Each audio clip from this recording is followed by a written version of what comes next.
Felicitations, adventurers! Welcome to Roll for Felicity, where we play serialized one-shots in a multitude of systems with assorted players.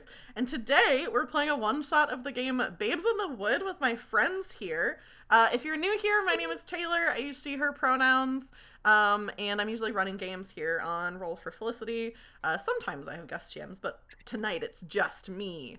And I'm here with some other folks. I'll let them introduce themselves, but first, it's customary for us to do a little icebreaker question. And since we're playing this game that is very like Halloween, kind of spooky, like costumey kind of vibes, our icebreaker question for the stream is, what is a costume you've had in the past that you've been very proud of? Or some degree of proud of, because we talked about it beforehand, and one of us has not really had that many costumes. But I'll go first. A costume that I've done in the past that I thought was really fun was my husband and I did a couple's costume where I was Rey from Star Wars, but we didn't want to do Kylo Ren because it was like too much like work basically, and so he dressed as Matt Radar Technician, which is the Kylo Ren character in SNL, where it's Kylo Ren pretending not to be Kylo Ren. And very few people even knew what was like, people recognized my costume, but then they were like, what is he doing? But I thought that was really fun. We got some good pictures. And that was a good Halloween costume. But I'm gonna throw it over to my players for them to start introducing themselves. And we're gonna start with Xtel. Do you wanna let everyone know who you are and tell us about a costume you've liked in the past that you have been proud of? Hello everybody. I am Xtel. Nice to meet you. I'm happy to be here and excited to play this game with these lovely people. I think my favorite costume that I've ever done is I once went as the Joker, uh, and Heath Ledger's Joker. I had a whole like plastic like scar across my face with the makeup, and I dyed my hair. Not so it's temporary dye green, and I had a whole like purples. It was a great time. And I actually performed in a choir dressed up like that on stage. So My gosh. it was a great time. I loved it. What did you do? Like a song for, like dedicated to the Joker or inspired by the Joker, or it was Oh no, just it was just coincidental? yeah, it was just our Halloween Yeah. concert. So everybody was dressed up. Dedicated to them. One of my friends was dressed up as like a cow or something.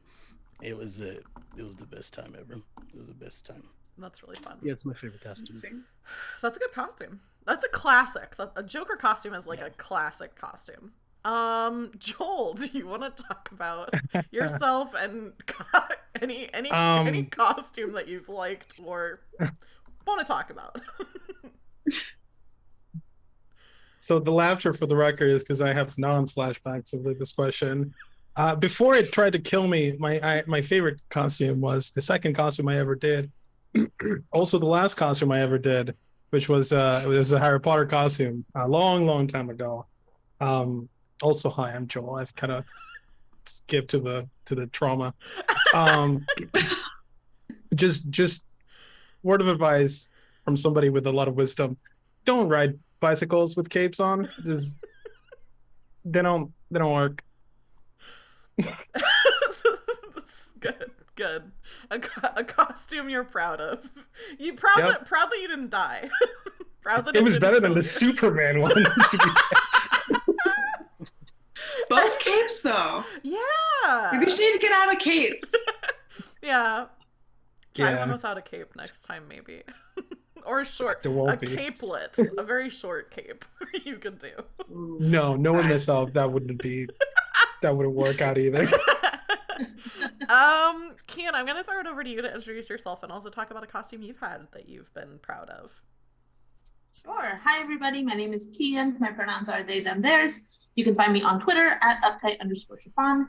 And I strictly choose costumes based on the prop. So this was a really hard prompt for me. But I think that the prop that I'm most proud of, there's kind of two. But 2 years ago, I cosplayed for the first time, and I cosplayed as Vaxeldan from Critical Role, which, like, I know Critical Role is kind of a contentious thing, but I attached by hand 2,000 feathers to make the Cape of Raven Feathers. And I'm really proud of it. If I can remember, I'll go and grab it and like bring it after the break so I can show everybody. You should. And then the same con, but a different day, I cosplayed as Laudna from Campaign 3, and I made Pate de Rolo, the little rat puppet, and I was really proud of it. So I'd have to say those two costumes are pretty vibes. That's very cool. The best. So cool. And then that just leaves Mace. Do you want to introduce yourself and let us know a costume that you've done that you've been proud of? Oh, yes, I would. My name is Mace, or Macy, either or. My pronouns are she, her. I think my favorite costume I've ever done is, for context, I'm a little bit of a history buff, and I did a lot of work in the area of like late 17th century New England. And 1 year wanted to go as a sexy gravestone or a memento mori.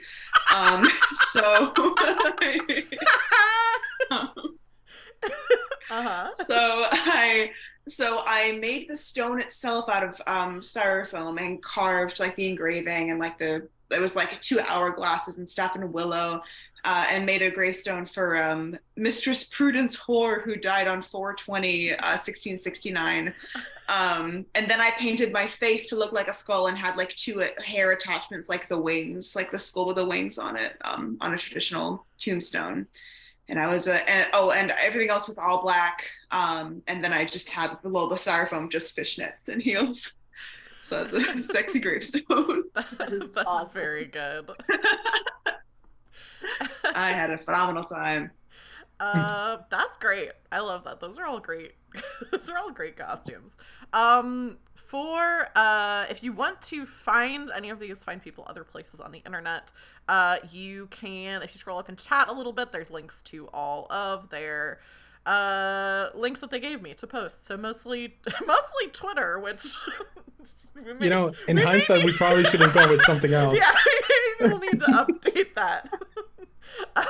But for now, mostly we haven't all migrated over to Tumblr yet. Okay, we're still working on the Tumblr. We're still working on it. You will drag me kicking and screaming back to Tumblr. We will have to see about that one. Speaking of, I did make a Tumblr. Same, to be honest. Yep, me too. I'll go down with the shit before I return to that nightmare. They keep giving me PTSD.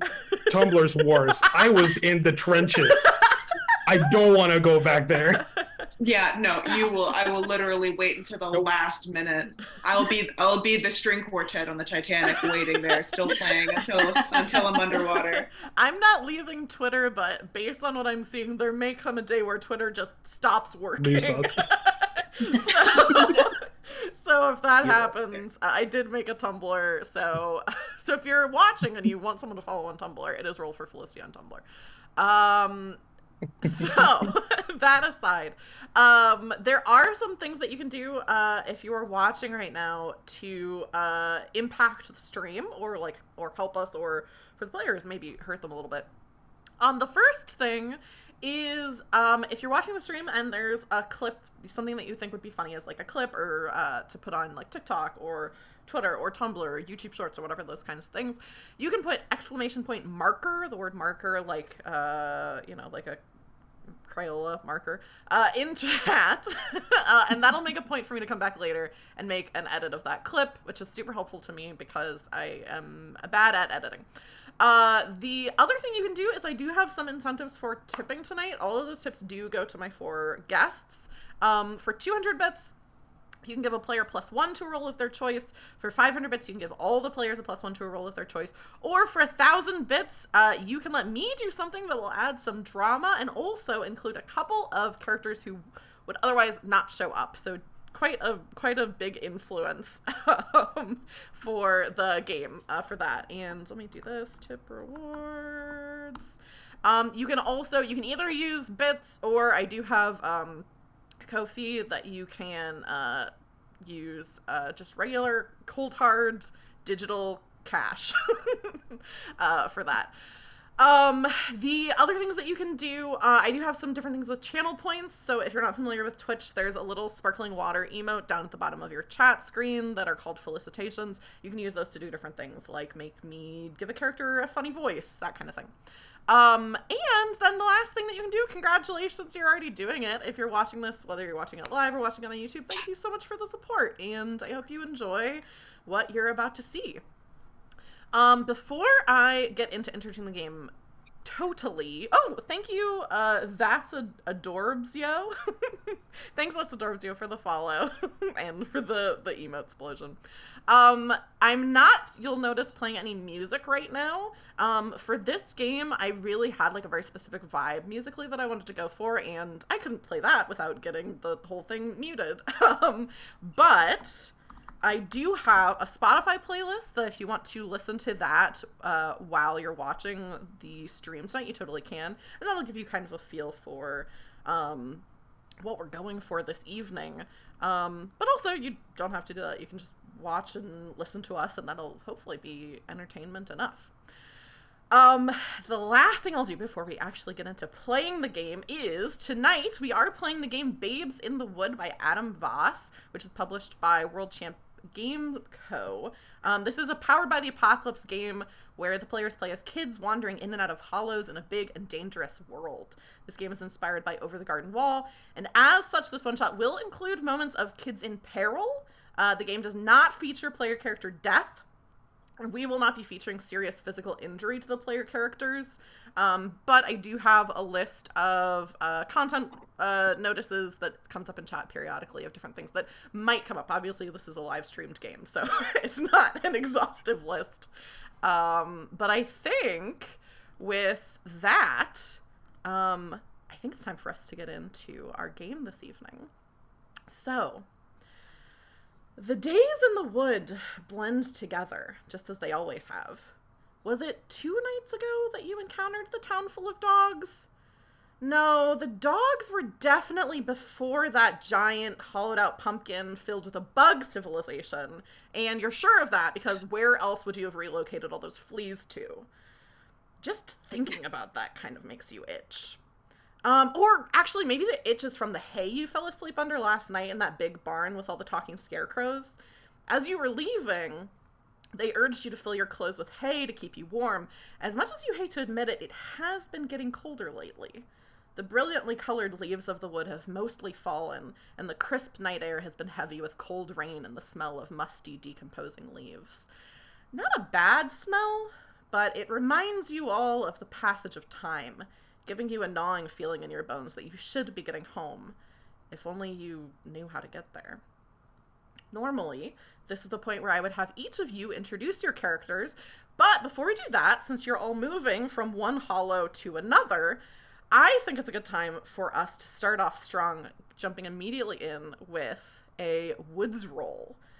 This woods roll determines what happens to you as you find your way to the next hollow, and I think that would be a good chance to introduce your characters. I will say the woods roll is one person makes it, and that determines how it goes for everyone, and then we'll probably only make 2 of these tonight, so it can't be the same person making both of them.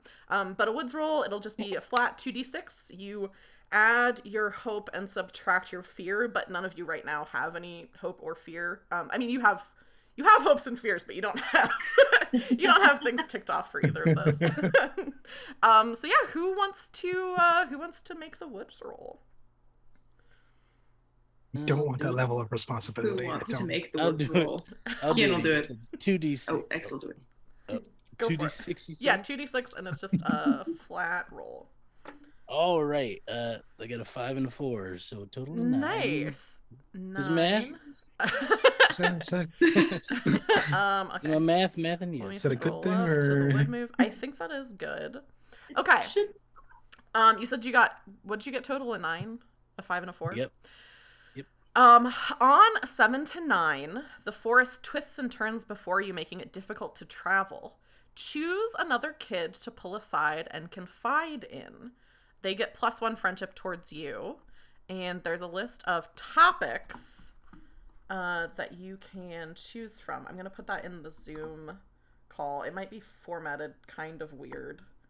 Yeah, it's formatted kind of weird, but it's legible. So Xtel, describe for us what your character looks like, and then after you introduce your character, Let me know which one of those topics that you're wanting to talk about and who of the other kids you're pulling aside to talk to. Yeah, all right. My name is Mr. Cowboy. I'm a 6-inch tall, 7 on a good day, stuffed cowboy doll. I got my hat on and my boots. There may or may not be a snake in it, I'm not sure. But I'm feeling like I deeply miss someone back home. So I pull aside Genka. Genka, you remind me of my best friend. As I watch these woods twist and turn around us, I'm reminded of the fearlessness.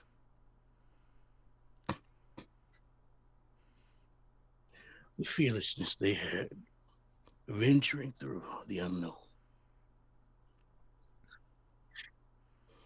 Yeah. I'm sorry that you're so sad, Mr. Cowboy.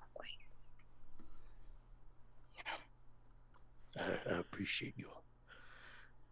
I'll just like pat him on his little cowboy head and it like half pats him even. What does, do you want to describe Genka? I would love to describe Ginka. Ginka is a young girl, apparent like 7 or 8 years old. She's quite tall and like gangly for a girl of that age. But she's dressed in pajamas that appear to be a little bit too small for her, just like a button down and shirt pajamas.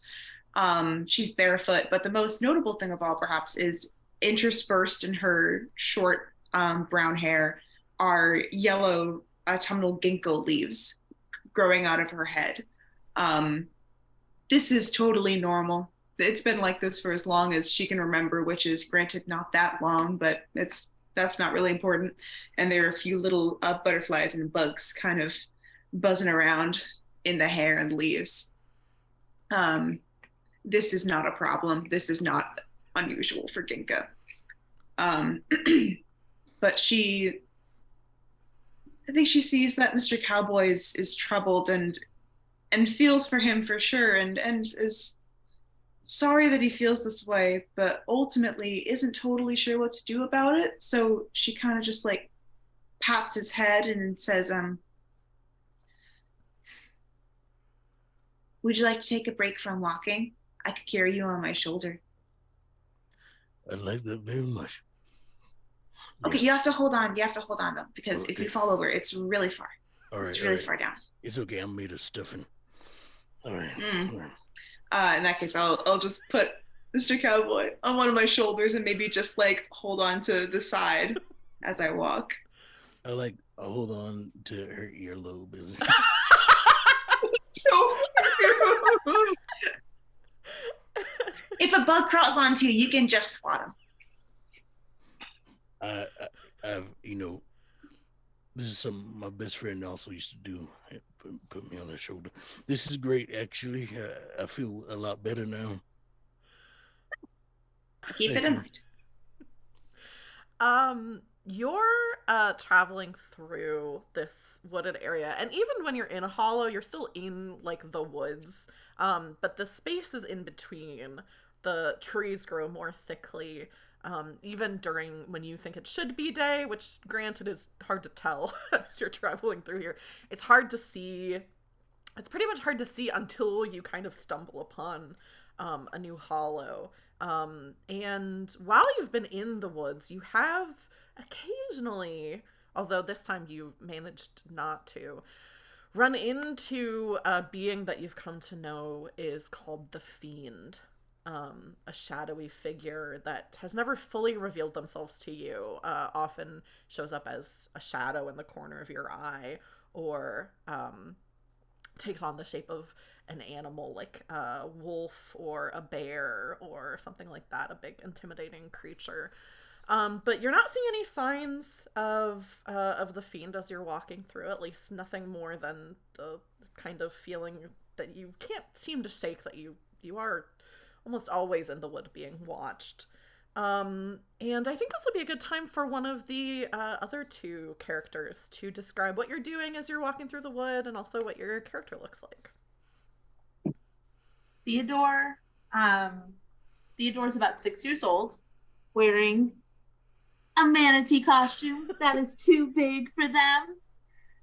It's really heavy on my head, and I want to be able to see you guys, so I'm just gonna leave it like that. But know that there's a manatee face. Mm-hmm.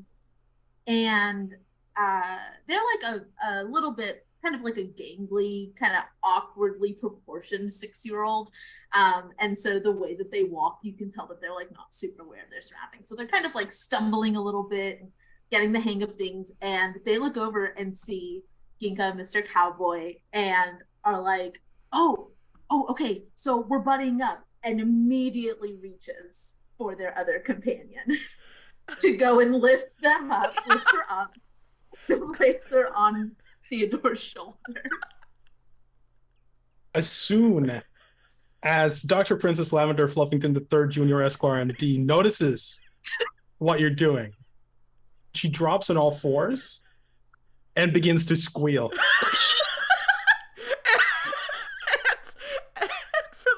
And for the record, yeah, I was gonna say for the benefit of anyone she's a pig know. in a little witch outfit for Halloween. The way I wasn't ready for the realism of the squeal, it was insane to me. I have a lot of experience listening to that shit all day. Joel came correct. I may or may not have been practicing. But yes, her name is Dr. Princess Lavender Fluffington III Jr. Esquire MD. Which, yeah, you'll notice is not in the overlay. Joel did tell me just to put Princess Lavender. I wanted all of it, but there was not enough room. So. Yeah. Well, there was enough room. It would just not be readable. Yeah, it would defeat the purpose a little bit. As I squeal though, I don't stop eating from the hay that we were given to keep warm. Mm-hmm. Because frankly, I don't like to waste good food. Yeah. So once this is my defense mechanism. As long as there are arms trying to grab me, I'm squealing. Go squeal. I'm squealing. Theodore immediately takes a step back and is like, Dr. Princess, please wait. You have to be quiet. I'm sorry. I thought we were buddying up, and gestures to Ginka and Mr. Cowboy behind them. I'm gonna stand up and just kind of dust off my outfit and be like, "Oh, it's all right, sweetie. We can just not like that. All right. It's none of them grabbing hands, please. I'm a dignified princess, and I don't like to be carried." Theodore looks at their hands and kind of brushes them off on her costume a little bit. Well, can we at least walk together and you not scream at me? She sticks out a stick of one of her paws and goes, "You may hold my hand." Immediately latches onto it, is just absolutely thrilled. As you're all walking, first of all, I should mention, I forgot to say this, but Ginka, you can add +1 to your friendship to Mr. Cowboy, because he confided in you, so that's one of the things with that move.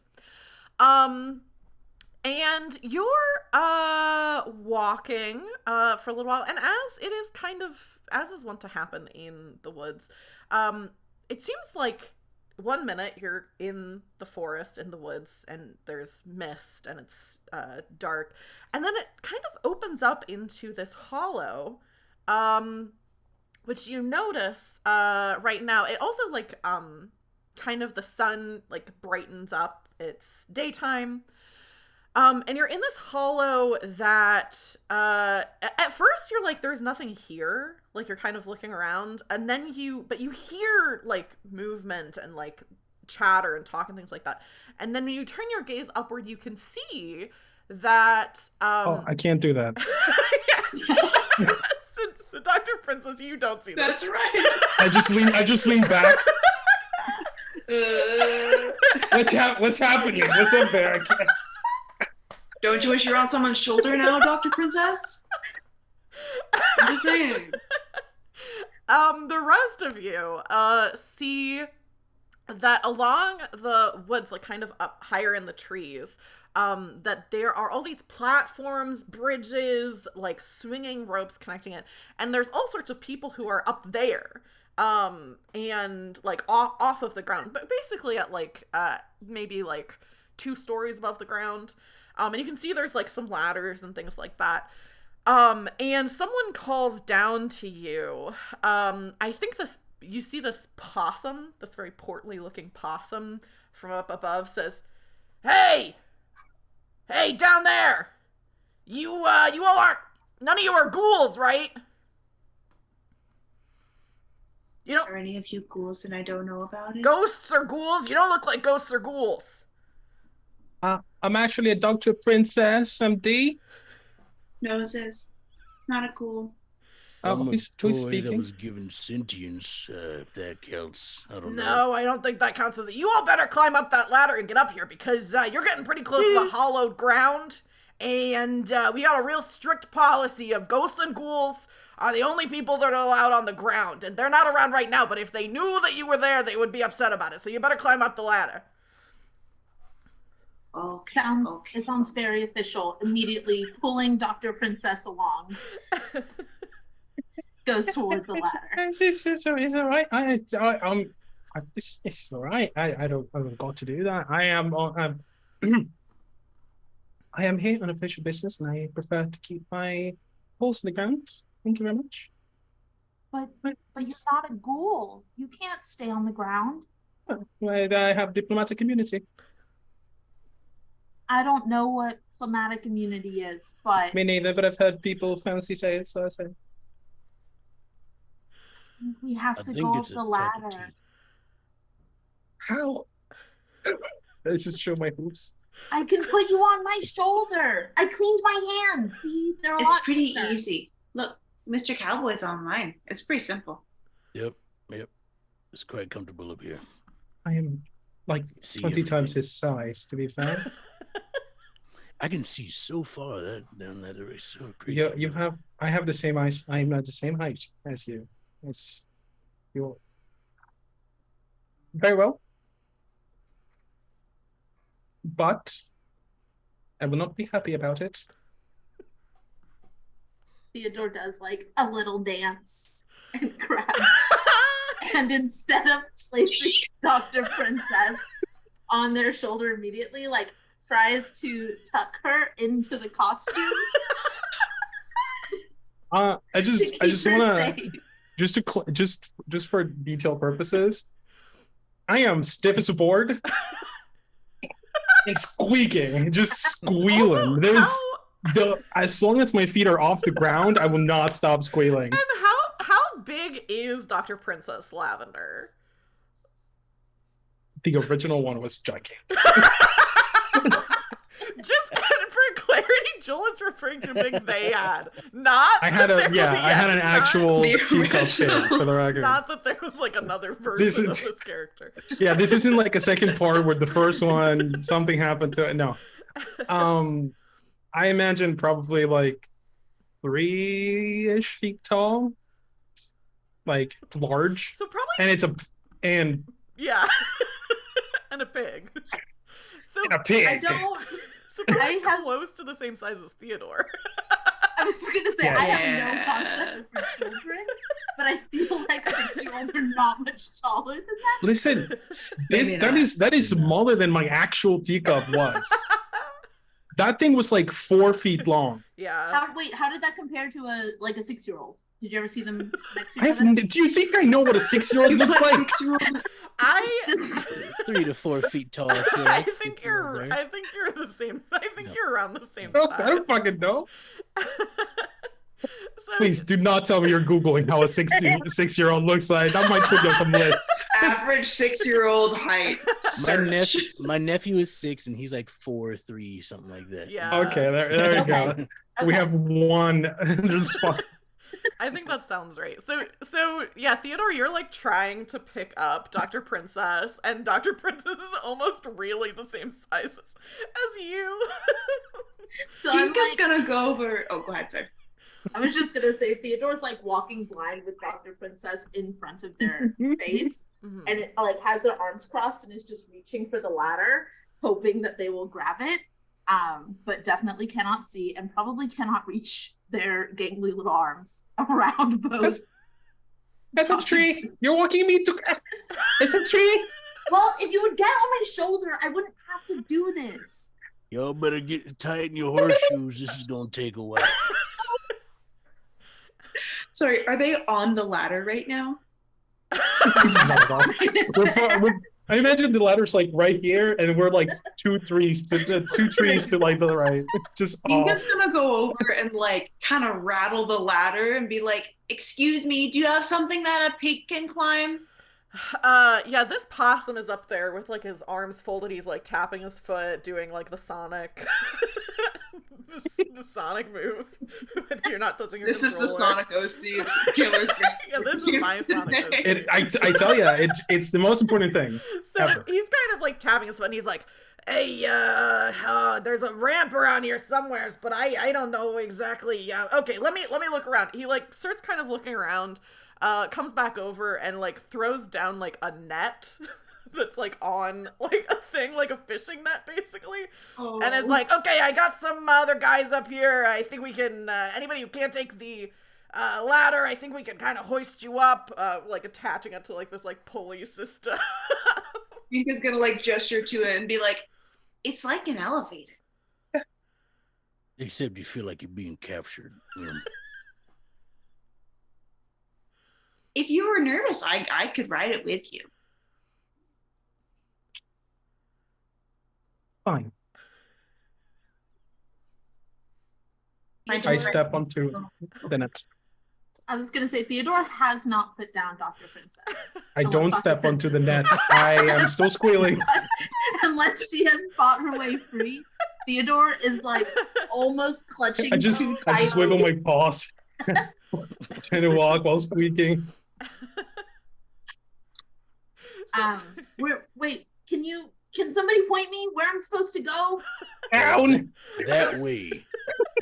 Mr. Cowboy doesn't point it. He's just like that way. I imagine Theodore will gradually make their way over to the net and is definitely going to deposit Dr. Princess and then climb into the net themselves and sit next to them, Yeah. next to her. On my shoulder, I'll like kind of look at Mr. Cowboy sideways and be like, "Do you want to take the net or do you want to climb?"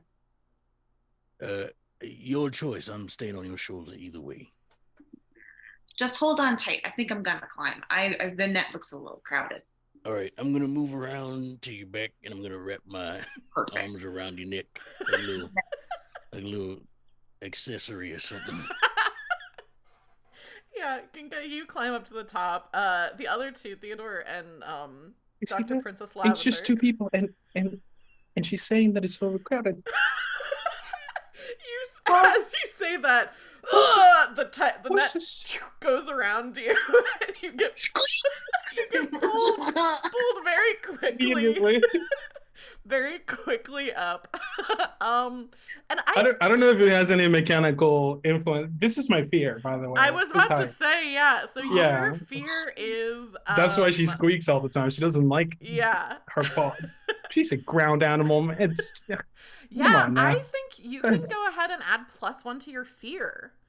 So that impacts some Great. different roles and things when that comes up. But how does Dr. Princess Lavender feel as you are flipping to the third junior square. Yeah. How does she feel? You are pretty quickly like the net is like kind of swung over the side and you're on like a platform. They're swigging me? Fantastic.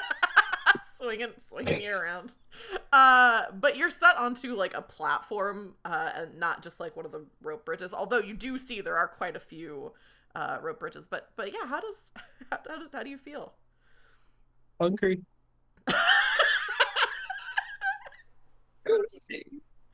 There are a I lot am terrified. Yeah. Yeah, this is not okay. Are you And also my character too. are you on all fours or are you on your hind Oh yeah. legs? Yeah. Oh, 100%. Those fours are not leaving the planks. Just Yeah. this is not the time to be a dignified princess. This is the time to be a scared pit. Yeah. You know, yeah, this reminds me of an adventure I had with my best friend. You know, we were on the ranch. We were on the ranch, and there was a large dinosaur as well, T-Rex there, and then the T-Rex came and ate some of my cattle. You know, when the T-Rex ate my cattle, they were rising up into the air real fast, like, and then everything changed when Optimus Prime showed up. Though he fixed it all for me. Yeah, my best friend was good at setting up adventures for me. Yeah. Mm. So was that before or after the one where you had all the cars and then you were driving down the all the little tracks you set up and then you went flying into the bathtub? Is that a different one? This was the same day, actually. It was that Whoa! morning. Yeah. I lived a good life, honestly. It's a fantastic time. Yeah. I can't remember a lot of the toys. There was a doll, I'm pretty sure. Maybe a bunny rabbit. There was this one, and she'll like hold on type, but like tap on a bit of her description I forgot to mention. She's got a toy crown just on the very top of her head that is visibly too small for her. But if you look closer, some of the branches and leaves kind of growing out of her head are like rooting it in place a little bit. So when she taps, despite it being too small, it doesn't move very far at all. She goes, there was this one. And I had that one when I was little. And then it was supposed to go to Teddy. And I felt like I wanted it back. So I grabbed it. You know, it's important for best friends to have people like me. You know, it roots you, helps you find yourself. So it's good that you kept it. It's a little tight. Doesn't feel like it fits me anymore. Maybe turn it into a bracelet or something. You know, still, you know, or a necklace. Even you could just tie ropes around it, and then like Yeah.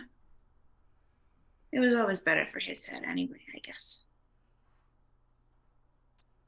Keep on. Up at the as you come up to the top of the ladder, there's a lot of commotion as there's some folks who are trying to get Dr. Princess out of the net and all these different things. You can see now that you're up here, it's like basically like a full town that's up in these trees, and looking down you can see now that there are like some buildings and anyone who is looking down Princess Lavender refuses to look up or down. I may not be able to physically look up, but I am choosing not to look down. For anyone who does choose to look down, you can see there are some like some businesses, some houses and things like that on the ground. They look like kind of different. They look, a lot of them, they don't look abandoned in that they look like worn down, but it just looks like there's nobody there. So like there's not lights on or anything on any of those houses. There's also a big stage like kind of in the center on the ground, but it doesn't look like anything's going on there right now. But people up here are bustling around, and this possum is kind of looking at you all, and he's probably he's big for a possum but still smaller than a human, so he's probably a similar height to Dr. Princess Lavender. And he's kind of looking at everyone. He's like, All right. Nice to meet you all. He goes to shake your hand. He's like, my name's Levi Tattenbaum, and all of us here kind of look out and make sure that we're not that nobody's breaking the treaty. So anybody we see somebody coming in from the woods, we say, "Hey, are you a ghoul? If you're not a ghoul, you gotta come up here. It's really important that nobody touches the hollow ground." Yeah. So What are you folks doing here? Where are you coming from? Somewhere. We either came from a scarecrow place, or a dog place, or a bug place. Downstairs. One of those. I can't say I'm too familiar. I mostly stay in Morning Gate myself, but this is Morning Gate. Travel. You're in Morning Gate. Oh. It's hard to travel when you can't, these platforms only go out so far. Oh, we got a tip.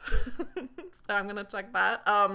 But you can only travel out so far, and it's hard to get around, and those woods are scary, am I right? I never want to go in them. They're not Yes, so bad. quite scary.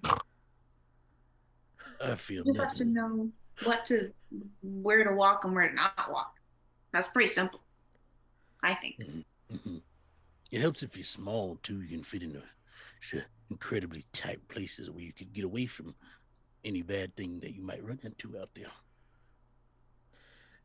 Or if you're with Yes. friends. Being with friends helps. Oh my goodness. We got a $25 tip. Oh, good. Thank you so much. I'm assuming this is Milky Cartons, since you just put tip rewards. Thank you so much. So I'm going to introduce something that otherwise would not have come up at all. And I'll also say that each of you can take, +2. You don't have to use it now, but just you have 2 +1s that you can use on future rolls. Thank you so much for the tip. So the other thing that happens that I'll say that you notice, which is directly because of this tip, you notice that the hollowed grounds, which you didn't actually trod upon, but were kind of like in the area and where all these houses and things on the ground are, it's looking like pretty wet, muddy. I would say almost not quite swampy, but it's getting there. And as Levi's telling you, all this kind of stuff about what's been going on, he says, I don't know, sometimes people come in here from other places. I don't know why. Any of you looking for work? You come in looking for stuff to do while you're here?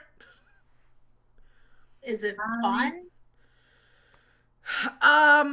Well, it's so I could send you someone else's way, because my friend Blockton said that they were looking for help from somebody, and also I've got kind of a problem, which is I'm a chef, and there was this big supply of fruit that was supposed to be coming in, and it's missing, completely missing. It was supposed to be here a couple days ago. So you could try to track that down, or I could send you over to talk to Blocked. I mean, maybe you could kind of just go around, talk to people, see how many things you can knock out, because there's always work to be done, around here.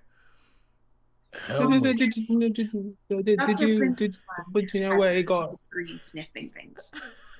Do you know where it got lost? The fruit. I mean, if I knew where it got lost, then it'd be a pretty easy job for me to go find it. Of course. I mean, in which direction generally do they fruits come from? Well, it was supposed to be coming from, and he kind of looks around and he's like, I think they told me they were gonna try to see if they could hoist it up over there, and points over to another place where you can see, instead of a net there's a big hook kind of thing that you use to lift things, like a crane basically. And says I think it was supposed to be over there. Yeah. But I mean, you could go look over there. I'm pretty sure it's not there, but maybe that would be a good place to start. Did the ghosts or ghouls maybe take it? Because it seems like they're really, really, I don't know, it seems like they don't want people in their area, which is fair and everything. And Yeah. it's important to share and it's important to have different spaces. That's what my mom always says. But they could have taken something because they were mad, and maybe you just need to talk to them about them getting it back. It doesn't sound like them, but I will say, if you talk to Blockton, he said that he saw something that maybe would make the ghouls mad. So I don't know, maybe they know what's going on. Well, and I know a really nice ghost named Ethel, and if Ethel was part of it, then I think she would want to help out. So I don't think she would want to just take it. Yeah. And like maybe that could happen. Maybe, a ghost would get mad about something. I haven't known it to happen, but if somebody's messing around in the hallowed grounds, maybe, mix-ups happen. Well, we can. I'm gonna. While the conversation is going on and everybody's talking to this here nice possum, I am going to take a gander at this place we are in. Yeah. Go ahead and roll plus noodle or minus noodle. None of you have good noodle, I don't think. I have a terrible noodle. I am a toy. I do not have a brain. I have enough noodle for a pig, okay? And yeah, while you're doing that, I'll explain a little bit for the benefit of anyone who's not familiar with this game. This is a Powered by the Apocalypse game, so like most Powered by the Apocalypse games, you have stats. In this game, the 3 stats are noodle, which is kind of a mental stat, looking around, thinking about stuff. And then there is steam, which is kind of the physical stat, so jumping, climbing, running, that kind of thing. And then mush, which is kind of the emotional stat and, having mushy feelings. But yeah, let me know what you got. So to roll plus noodle, you'll roll 2d6 and then add or subtract your noodle score, and then let me know what your total is. I rolled a 10 total, but then nice. subtracted 2. So Cool. So on a 7 to 9, you get to choose. There's if you have the basic moves cheat sheet open, there's a list of things that you can choose from. So you get to choose one from that list. So let me know what you're picking. I infer something important about the folks who live in this area. Ooh. The narrator shall say what it is. It says, silly voice NPC. Okay, the next NPC, Joel, will have a very silly voice. Oh yeah. Cool. Also, I should say, sometimes people suggest what they want the silly voice to be, and I attempt to fulfill it to the best of my abilities, although... You have never disappointed with the voices that you create, so... Okay, cool. I just got the last points that I needed to hit 2000. I was like... Do it, yeah. Yeah. Something important that you notice about the folks who live in the area. Let me look at some stuff about the people to give you something that you wouldn't already know.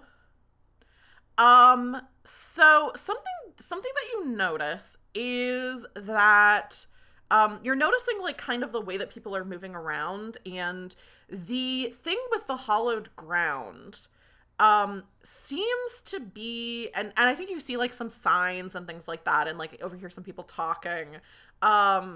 And it seems to be that this is part of a treaty that's been signed between like ghosts and ghouls and things like that, and the people who are basically not ghosts and ghouls. And it seems like it's the people who live in the upper part of Morning Gate take it very seriously, but not in a way that's like, oh, we gotta like do this thing. It's like a mutual respect for each other, that like the ghouls, it's hollowed ground for whatever reason that's important to them. And the people up here, although it is a difficulty to them because they really like, it's hard for them to leave this hollow. They don't seem to be like, it doesn't seem like it's I'll say it doesn't seem like it's a point of conflict between these two groups. Even though you could see how it would be, it doesn't seem like it is. And I'll also say that you notice, what would this be? I'm trying to think of a physical thing that you would sense to know that this thing's the case. Here's what you noticed. You notice around, like, especially the stage area, it's not, like, super messy, but there is some I feel like you see, like, some glow sticks and some, like, maybe like a pop can or something. Signs that you would see, like, after, like, a concert, basically, down on the hollowed ground. Around, like, kind of where the stage is. Which makes you think that maybe at nighttime, the hollowed ground gets pretty rowdy. So there's kind of a thing where, like, during the day up here, it's, like, more active, and then at night, the ghosts and ghouls are more active down in the hollowed ground. So that is what you notice, Mr. Cowboy, as you use your noodle to see if you can, you know, kind of get some insight on what's the deal with this hollow. I'm going to, while everybody's talking still, as I notice this, I'm just going to do a little, unhook my hands from around Ginka's neck, and then I will, like, hook onto Ginka's arm and do, like, a cool little flip off and then land spectacularly. And I'll fix my hat, and I'll say, you all seem to have a good respect for your treaty members, correct? Levi looks over and he's like, yeah, it's an important part of where we live, so we try to, you know, respect their space, they respect our space. I mean, the ghosts and ghouls are welcome to come up here. This is not hallowed ground, but the times are kind of, you know, they're more active a little later at night. How late would you say at night? I mean, usually as soon as the sun goes down, we're all headed to bed, and they're all, you know, up doing what they do. You don't have a bedtime? I mean, they're usually not up during the day, so I don't know if they have a bedtime. I don't know how that works. Crazy. And if you, I mean, you can't go down to the hollow ground, but, like, if you could, like, find a way to get over to that stage, you could kind of get over there. That's not the ground. You know, stand up on, you know, some of their houses. That kind of thing is fine, and actually a lot of times they kind of like it. They think that's cool when people do that kind of thing. But yeah, if you want to be a part of that, you're allowed to be. You just can't touch the ground. Noted. All right, what do y'all think? Should we go help this brickle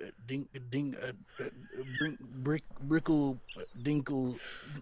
Blocked and stocky is my friend. There we go. Stop. I was gonna say Dinkelberg, but no Dinkelberg here. I think as Mr. Cowboy asks that, everybody is suddenly gonna notice an absence of hog smell. Oh no! Because I have, the moment that there's a food prospect, I have wandered off in search of food. Yeah.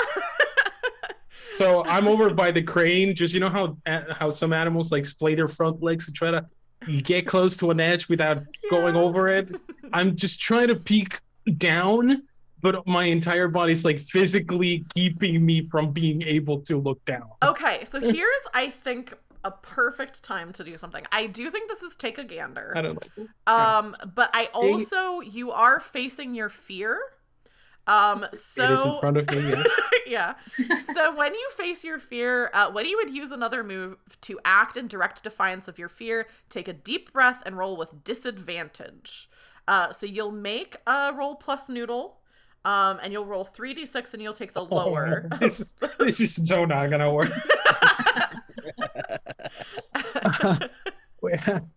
Well, I have a +1 to my fear as well, right? So it's like yes, but that less more things, or that doesn't the come into +1 to your fear doesn't affect this roll. This roll could either, if you succeed on the roll, you could reduce your fear. If you fail, you could increase it. That kind of thing. But yeah, so you'll roll 3d6 and take the lower two plus just- or minus your Try noodle. rolling 2. 3d6. Here we go. The lowest 2, Yes. plus my noodle, which is a 0, comes up to a amazing total of 4. 4. Okay. So a 4 is a Wait. Oh. Yep, 4 because I only have 2 points. No, that's that's not enough true. to Yeah, succeed. yeah. So you had to get Ain't you gonna would have raise to get them. at least a 7. Yeah. So on a -6. Okay. So here's two things are going to happen because this is a take a gander move. So you'll get the result for that, but then you'll also get the result for face your fear. So face your fear gets the best of you and your intended move fails. Mark +1 to your XP. So that's good. Okay. Oops, I don't have that on my notepad. Hold on. Oh, yeah. What you can use XP. I think spending XP is on the cheat sheet. Yeah. So you can use XP. You can spend that to reroll dice, to gain wishes, to get extra special moves, that kind of thing. Look at that, it is there. Yeah. But on a failure for take a gander, you see someone or something that gives you a scare. And I think I know what you see as you peer down. That's not scary at all. You see definitely some like I think the thing that happens is you can kind of smell the scent of food, of like fresh fruit, and you're like, okay, I'm going over here. You go over there and you see just like a single apple on the ground, and you're like, oh, okay, maybe. And then you kind of look over and you see like a blueberry, and then you look over and you see something else. You see, I think, a peach. And as you see the peach, you see a blue, very like, kind of like swamp monster-y looking a hand reach out and snatch the peach. I just run in place for like 2 seconds before finally catching at the edge of a plank and actually running away towards the others again. Yeah. So what do you tell the others that you saw when you went? There appears to be a swamp monster up here. Over there. I point with my entire arm because I don't have fingers.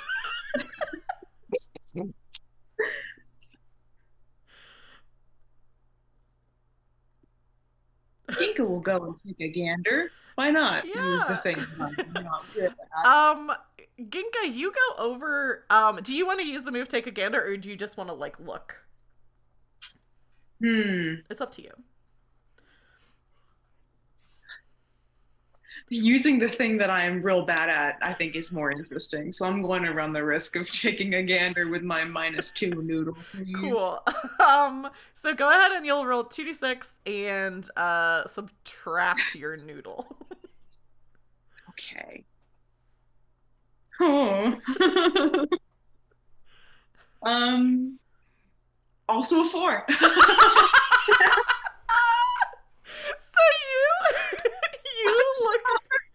you look down and you look down and you're like, okay, I see an apple.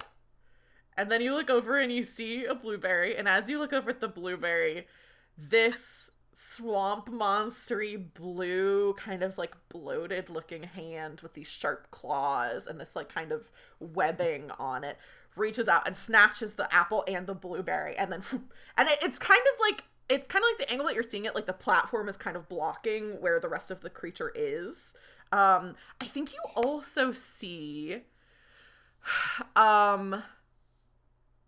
actually, yeah, I think you also see a flash of yellow, but you don't know really what that, it's kind of just like as the creature's going, you think you see like some yellow, whether it's like reflected on like some water on, I think that is what it is. There's like a puddle and you kind of see like a reflected in the puddle, like a little flash of yellow.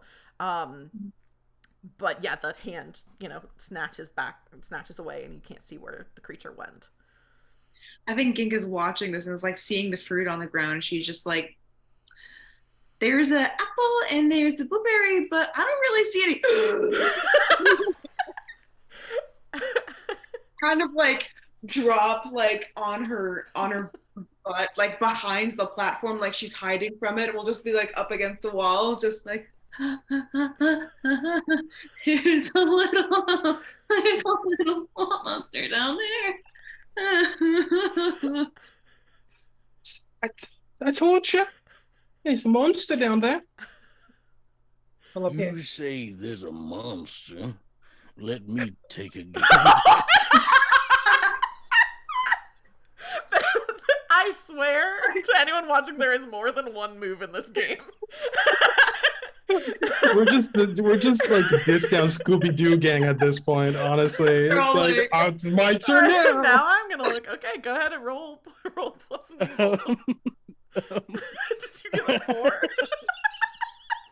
I got a 5.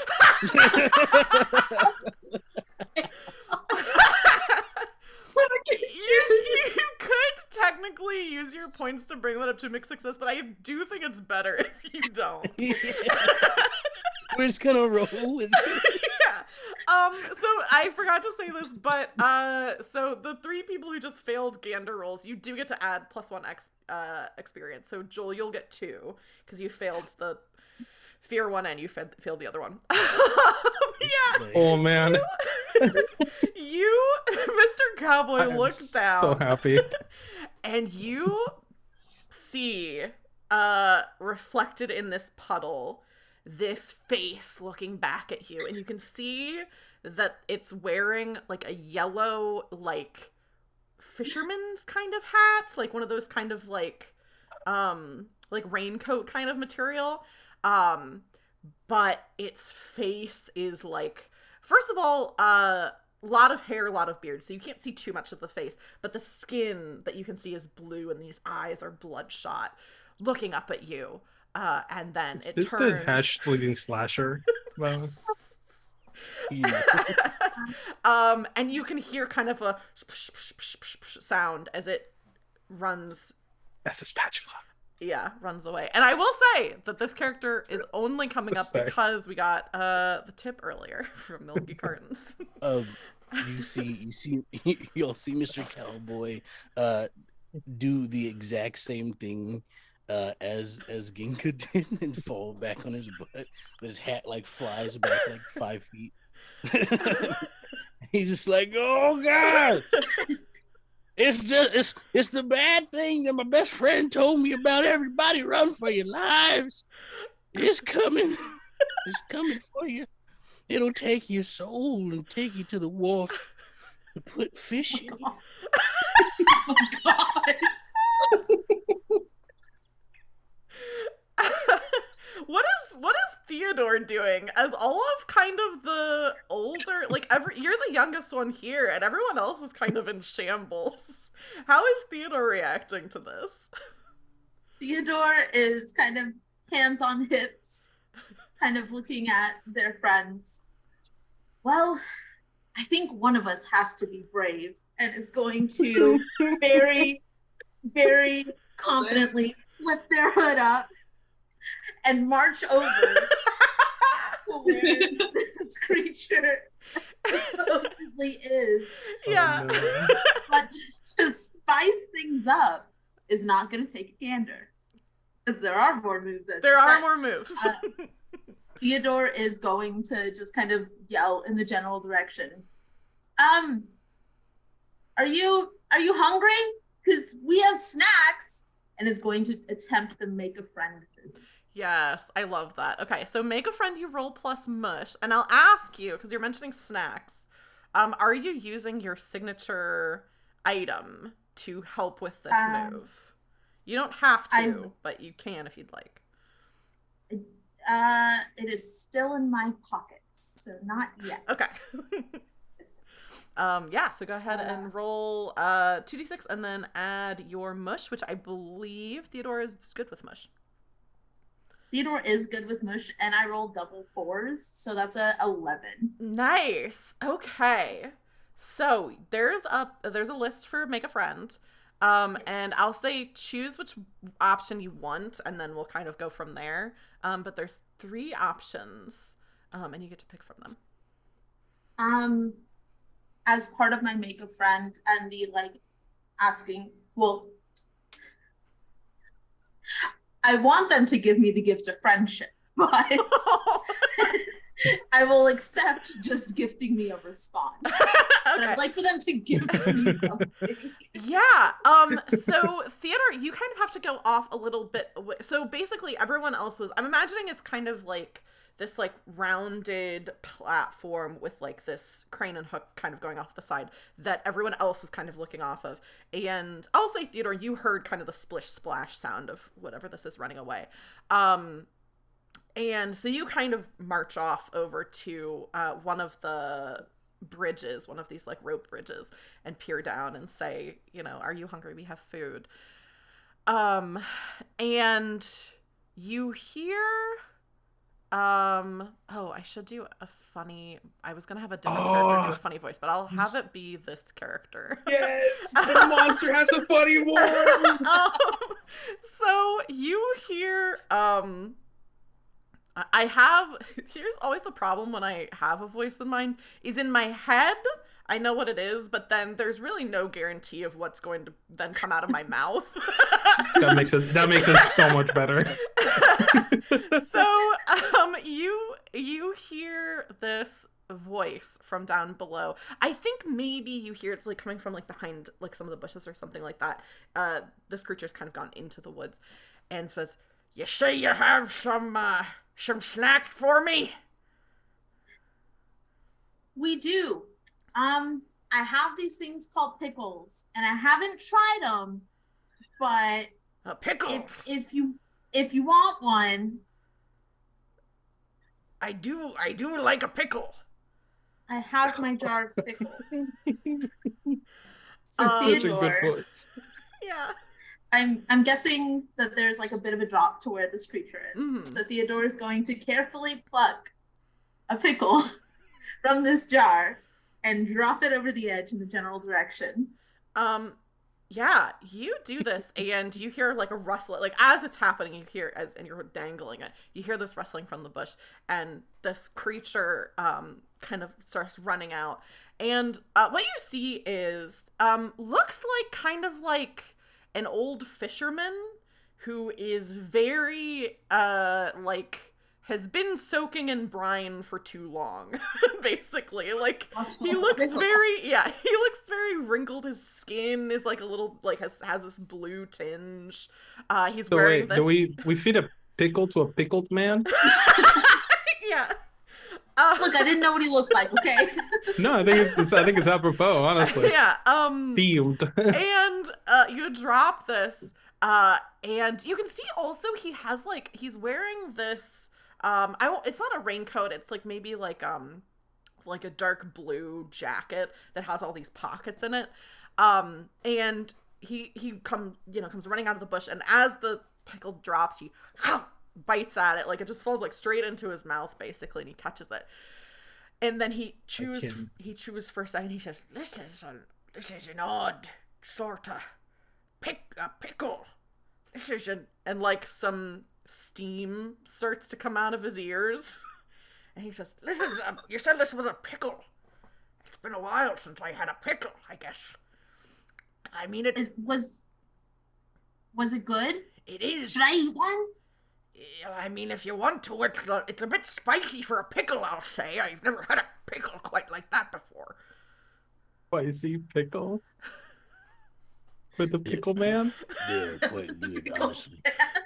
Don't sleep on hot pickles, guys. That's great. Theodore is going to turn and holding up their jar of pickles to the rest of the group. The strange person wanted to eat some pickles. Do you guys want to come eat some pickles with us? I was in the middle of eating the apple that was on the floor.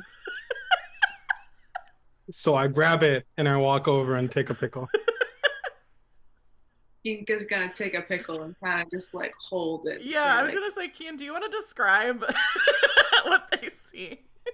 Can anybody read in this group? you can probably. Well, I can barely see. I'm a pig. Ink can read. I just rolled for it. I imagine There you Mr. go. Cowboy. That Oh wait, no, I works. should roll noodle to see if I can read. Yeah. See if I remember how to read. Yeah, that's good. I think you definitely would have known at some point. That's a 7, so that's not that bad. Maybe I remember a few words. I think you can read, but not like super well. I think with a 7. And okay, and Mr. Cowboy, can Mr. Cowboy read? Yeah, I feel like he can. But like it's not always like half of it's correct. Like He just reads in Spanish. he knows it. He is self-taught reader. Yeah. He's Like, he's pretty old. I think he's had plenty of time to like pick up a few things. Yeah. So at the very least, both Ginka and Mr. Cowboy would see that this jar of pickles, the word pickle starts with the letter J. Because it is not a jar of pickles, it is a jar of jalapenos, but Theodore cannot read. And so as this is happening, Theodore has also taken a pickle and is popping one into their mouth. And just for the purposes of chat and this group, this is a real story that Kian experienced as a small child. So, and I found out after the entire jar of jalapenos was gone. So You didn't realize? I ate a whole jar of jalapenos, thought that they were pickles. Very quickly, very aggressively. I have impulse control issues. And just one after another, and very quickly afterward realized that these were not pickles. But yes. Yeah. Mr. Cowboy, Mr. Cowboy is gonna go. Oh, thank goodness I cannot eat. All right. No, I'm fine. I don't need it. I have no insides besides stuffing. Theodore's like tears in their eyes. Oh no. Are you sure? I think I don't know if I think it's a good pickle. It's like actively crying about. It's a little too spicy for my taste. I prefer blander food, but it goes well with this apple. Ginka's gonna put her pickle back into the jar. And I take it. fair enough to like it snatched it. Well, I mean, Good. the person over there liked it. I don't think you guys should call him a monster. I don't think he's a monster. He's kind of looking up at you, and like from this angle, especially because you're above and like kind of looking straight down at him, he looks almost pitiful as he's like kind of looking up, and he says, "No, I think you should call me a monster. I've done some monstrous things." Like what? Up. I wouldn't want to burden you with the knowledge. Well, we're kind of just sitting here avoiding eating more pickles, so it's not like we have that much else going on. Yeah, Is he pickles either. is he all the way at the bottom, like in the hollow ground, or is he like in the trees with No, us? Or just on a different level? He's on the hollowed ground, yeah. So he's down like, Oh. on the floor. On the goal of getting some truffles, I'm gonna be like, if you would like to, we could come down and meet you and talk. We've nothing else to do, really. I think that's not for the best. I've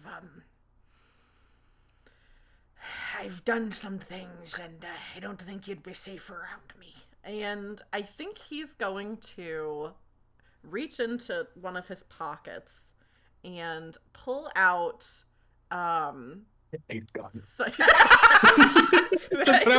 Immediately.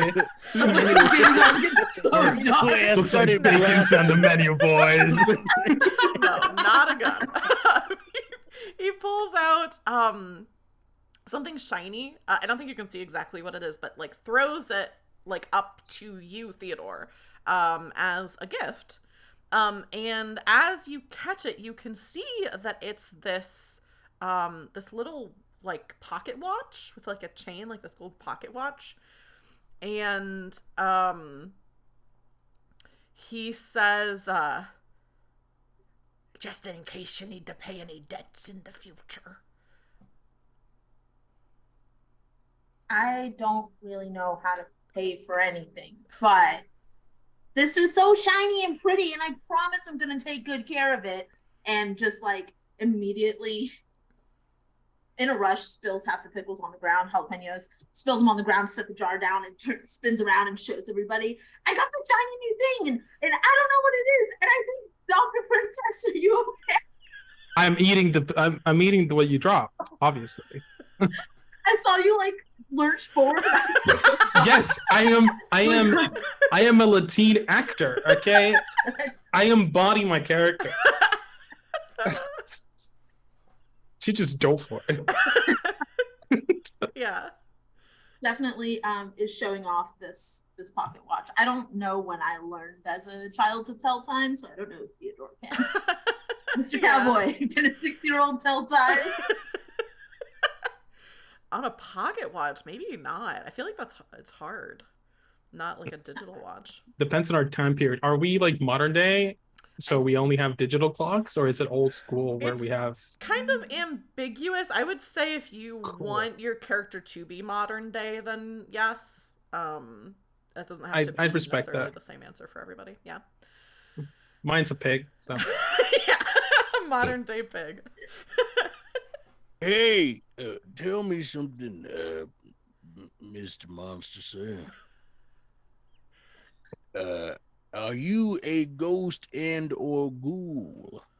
I think he as you kind of go over to look over and call down to him, you can see he's almost like disappeared into the woods, like the mist is kind of coming up around him, and you just hear this voice come back to you that says, I guess I don't know what I am anymore, but it's fair to call me a monster, and I hope we don't run into each other again, but if we do, hang on to that gift I gave you. If it helps, Theodore considers you a friend. Oh. I'm gonna use a move that the narrator has that is called Cutaway, where I describe something that none of your characters can see, but the audience watching can. And as this kind of echoes out, we get a viewpoint of this character walking into the woods. You can see the lights and everything from the town that you're in behind him. And you see a tear go down his cheek, and he's kind of just still resolutely walking. But you hear, don't see anything, a voice that says, you should have hung on to that watch. You could have used it to pay off your debt, but I guess that'll just be a little bit more time for you to spend in the woods. And this character just, the fisherman just kind of keeps watching as tears are kind of going down his cheek. But none of your characters see that. And Theodore just got a gift. in true Joel fashion, I want to point out that during this entire scene, there's a really loud pig eating off the ground in the background. Yeah. So it's like, we're friends, and you just hear Yeah. yeah, this is real. I think we made that Monster's Day better. I think so. Yeah. And in my day's better. Oof. I'm not myself when I'm hungry. Need a moment. I'm done. All right. I'm so sorry. Let's go help Brickle back. Oh yes, Sir Brickwall. Blocked in. Brick wall. Blocked and stocky. Lockton? Blocked I and believe. yeah, let me put it in. Block a lot. There we go. I Sir put it in Block a the lot. chat. And You say this and go to start walking off, and as you turn around, you run into. I think for Mr. Cowboy, you would only recognize. It feels like just a wall of fur, basically, as you turn and start walking. But the rest of you are a little bit taller and have a little bit more. As you turn around, you see this big, like kind of moss green, like Sesame Street style monster who's like very tall, like one of the monsters, like Oh, I only see his feet then. Yeah, you can't look up. But the rest of you see, I can't remember what the monster's name is, but it's like in the Muppets, that big one that's like Sweetums. Basically like that size of Muppet. But big, and says, oh, I have to do a voice for this one too because Melanie. Yes, all the voices. Anybody else in chat has more points, please. All of the voices. So, I mean, this is a Muppet, so it was already going to have kind of a funny voice, but I can't do Homestar. I've already done Homestar for a different character on stream. Melanie and I have been friends since like high school, and so she knows that I can do a Homestar run. Oh, I will do, this will be strong bad though. So this monster, as you Mr. Cowboy run into him, says, it's blocked and stocky, actually. Y'all, I think we've run into a talking wall here. Everybody band together. I think we can get past it if we combine our forces. Go will put Mr. Cowboy back on her shoulder. Oh, hi. I've been called worse. What's going on? I can pick you up. Do you want to see? No. Well, I couldn't help but watch, but I looked like you kind of took care of the problem that I was gonna. My friend Levi told me to come over and talk to you guys. You were gonna eat the apple? No, I was gonna tell you that I saw some kind of monster under the bridge, but it seems like you all kind of took care of that.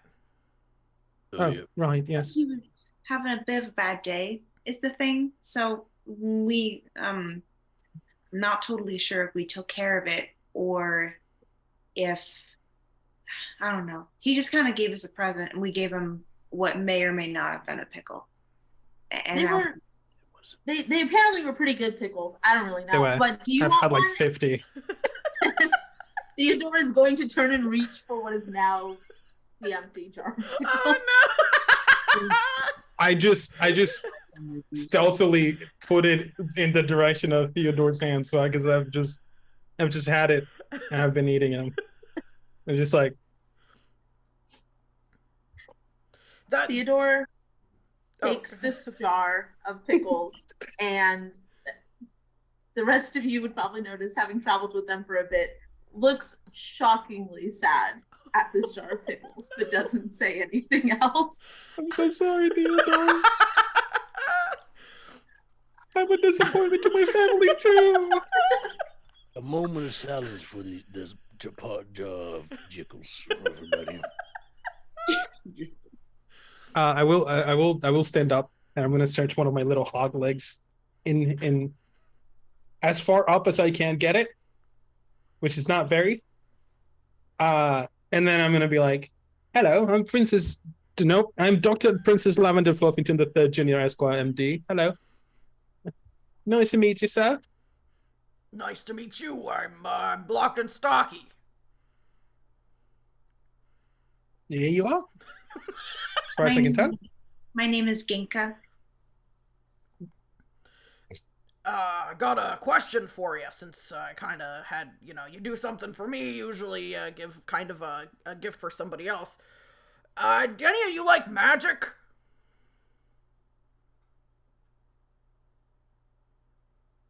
Well, I'm a pig. Yes. It depends on the magic. If it's magic that would do something bad, then I would rather not. Sorry, my internet, I just got a notification that says my internet connection is unstable. So, hang on one second. You can still see and hear me on Zoom, I'm assuming. Yes. But I'm lagging a tiny bit for me, but otherwise. Yeah, same. okay, let me really quick see if my husband might be on the internet. Hey, Mike. That I could pretend to. Can you to be a disconnect pig. from the internet for a second? Okay, we'll see if that's what it is. Otherwise, I don't know what it is. Someone's Streaming. downloading God of War Ragnarok.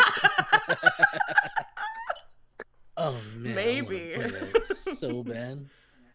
Okay, what could be? I was really I quietly think trying that's to what it was. troubleshoot in my end because I didn't see anyone else reacting. I was like, is it me? Am I the problem? I think that's what it was because my now my stream quality is back in green, so I think I think he was downloading some kind of game or something. The internet couldn't handle Blockton Stocky. So okay, yeah, Melanie says I'm back now. I think that's what it was. Sorry about that. I don't know how much. Oh, Milky Carton, thank you for the follow. Blocked and Stocky said, do any of you like magic? Was kind of what he was kind of like, oh, I should probably, you did something for me, I should do something for you. Do any of you like magic? I've been known to like the unknown. Yes, this is interesting to me. Kind of magic to you, Joe. I am a princess of science, but Princess of Science. I like to dabble in magic from time to time, as you can tell from my bewitching outfit. It is very nice. I do like it.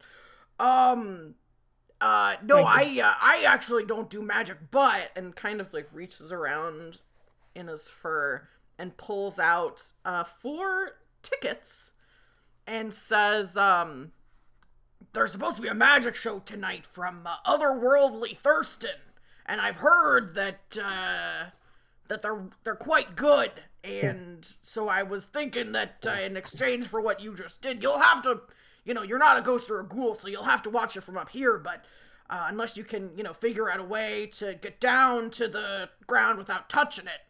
Yeah, here, these tickets are for you, and gives you these golden kind of like glowing tickets, and he's like, I really should be getting to bed soon. It's getting dark. And you notice that it seems like moments ago it was like full daylight, and now it is getting it is like sunset. That's weird. I'm gonna, just out of curiosity, what does the ticket taste like? I'm just gonna take a small nibble off the corner, just curiosity. It tastes like it tastes like a little bit metallic. Like it's not made of gold, but it clearly has some kind of gilt or ink or something like that. So it tastes metallic. I haven't had a taste like that in a while. Cool. Okay, thank you. But yeah, Blocked and Stocky gives you these tickets and kind of stretches and yawns and said, yeah, I guess if you don't mind staying up late, it's about time for bed for me though. And you can see he's got as he stretches, kind of his fur comes up a little bit, and you can see he has a tool belt, and he's got a hammer in his hand, and he's like, I've been hard at work today, but gotta get some shut eye, so I'll be taking my leave. Thanks for solving that problem. We really, wanted to make sure that they're, ghosts and ghouls we get along with fine, but whatever was down there seemed kind of different. As he's shuffling his fur, can I try to steal the hammer using Cause Mischief? Yes, absolutely. Oh no. I am What a going bad kid. I'm gonna team up. Yeah. So good. Okay. So team up. How are you helping Theodore with this, Mr. I Cowboy? am just going to start talking to Blockton and be like, I am also a hardworking. You see, I'm a cowboy. I get up at the crack of dawn, even before, so 4 a.m. just about to get up, take care of the horses, milk the cows, all that jazz, so I can appreciate when one is also a hard worker. It is. No one really appreciates it. Everybody just takes us for granted. Us early risers in physical laborers. They see what we do, they see the results, but they don't appreciate the process. So I salute you. Yeah. Go ahead and roll 2d6 and then add whatever friendship you have towards Theodore to determine if you're able to help. And then after that, Theodore will have you roll your roll to see. 2d6 plus my friendship. Yes. That is 10. Nice. I have a 3. Okay. I believe I have a 3. Yeah. Oh, actually, sorry. No, You don't. Actually, no, I have a 4. You also don't. I read this wrong. I kind of just saw the breakdown and thought it was a roll. This actually is not a roll. So, if you have if you have 3 friendship towards them, they have advantage on the roll, which you do. Cool. So you have like 4, right? Yeah. So, yeah, just the way that it was broken down, it was the same as like, oh, plus 10, but that's not what it was. I should have actually read it. So yeah, you doing that absolutely helps. So Theodore, you get to roll 3d6, and roll plus steam, and you'll take the higher 2. Okay, this is very good. Thank you for the advantage because my steam is -2. Oh no! So here's to helping. I'm here to help. So it's a 10. Good. Nice. Okay, so here's what I'm gonna tell you. So in this game, the way that you make NPCs is they all have like things they want and things they have, basically. And I shit you not, the thing that I gave Blocked and Stocky, because a lot of these characters are from the book, but Blocked and I made up, is I wrote, has a hammer that can fix anything.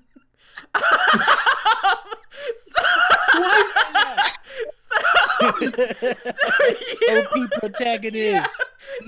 So you reach for it. So go ahead and add that to the items that you have. I will say he's been using it a lot today. Items normally come with up to 3 uses on them.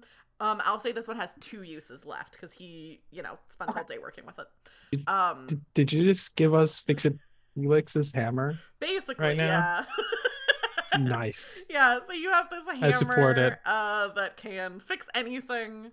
And you describe fix my hopes and dreams. Describe how Theodore takes it without even basically no one except for maybe Mr. Cowboy notices that you've done this. Just replaces it with a pickle.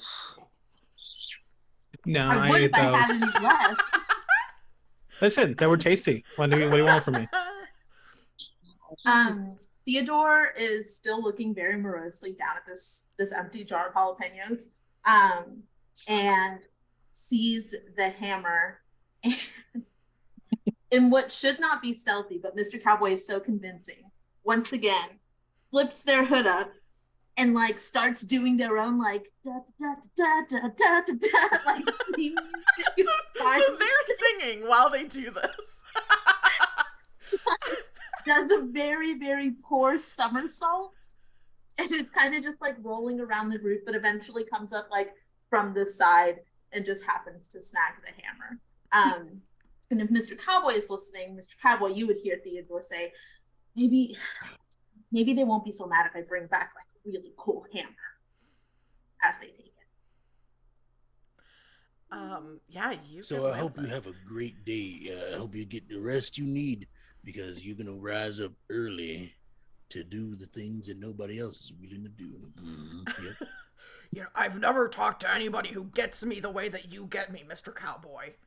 I really feel validated, appreciated right now, and I'm gonna go back to work tomorrow, and I'm gonna make sure that we're keeping these guardrails well maintained, making sure that all the rope bridges and everything are working fine, and I'm gonna spend a long, long day working on that. I hop down. No. I hop down from Ginka's shoulder, and I walk up, and I reach up, and I pat him on the ankle, and I go, yeah.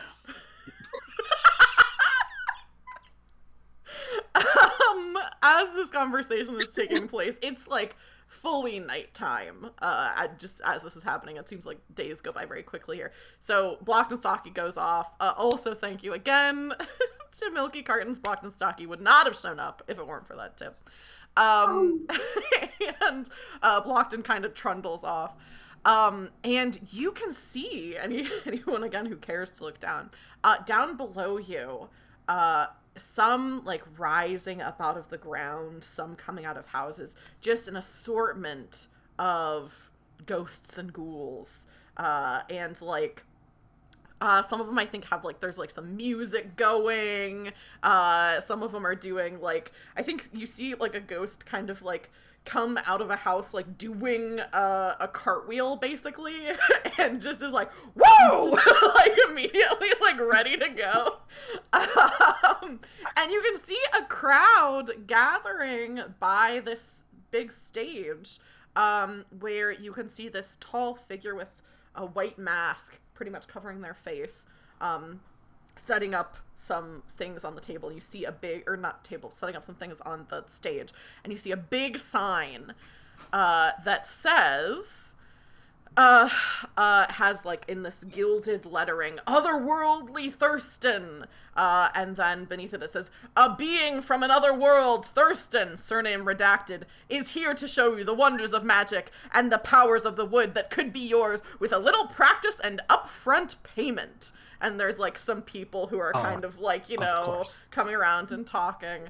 And I think that is a good place for us to take our halfway break.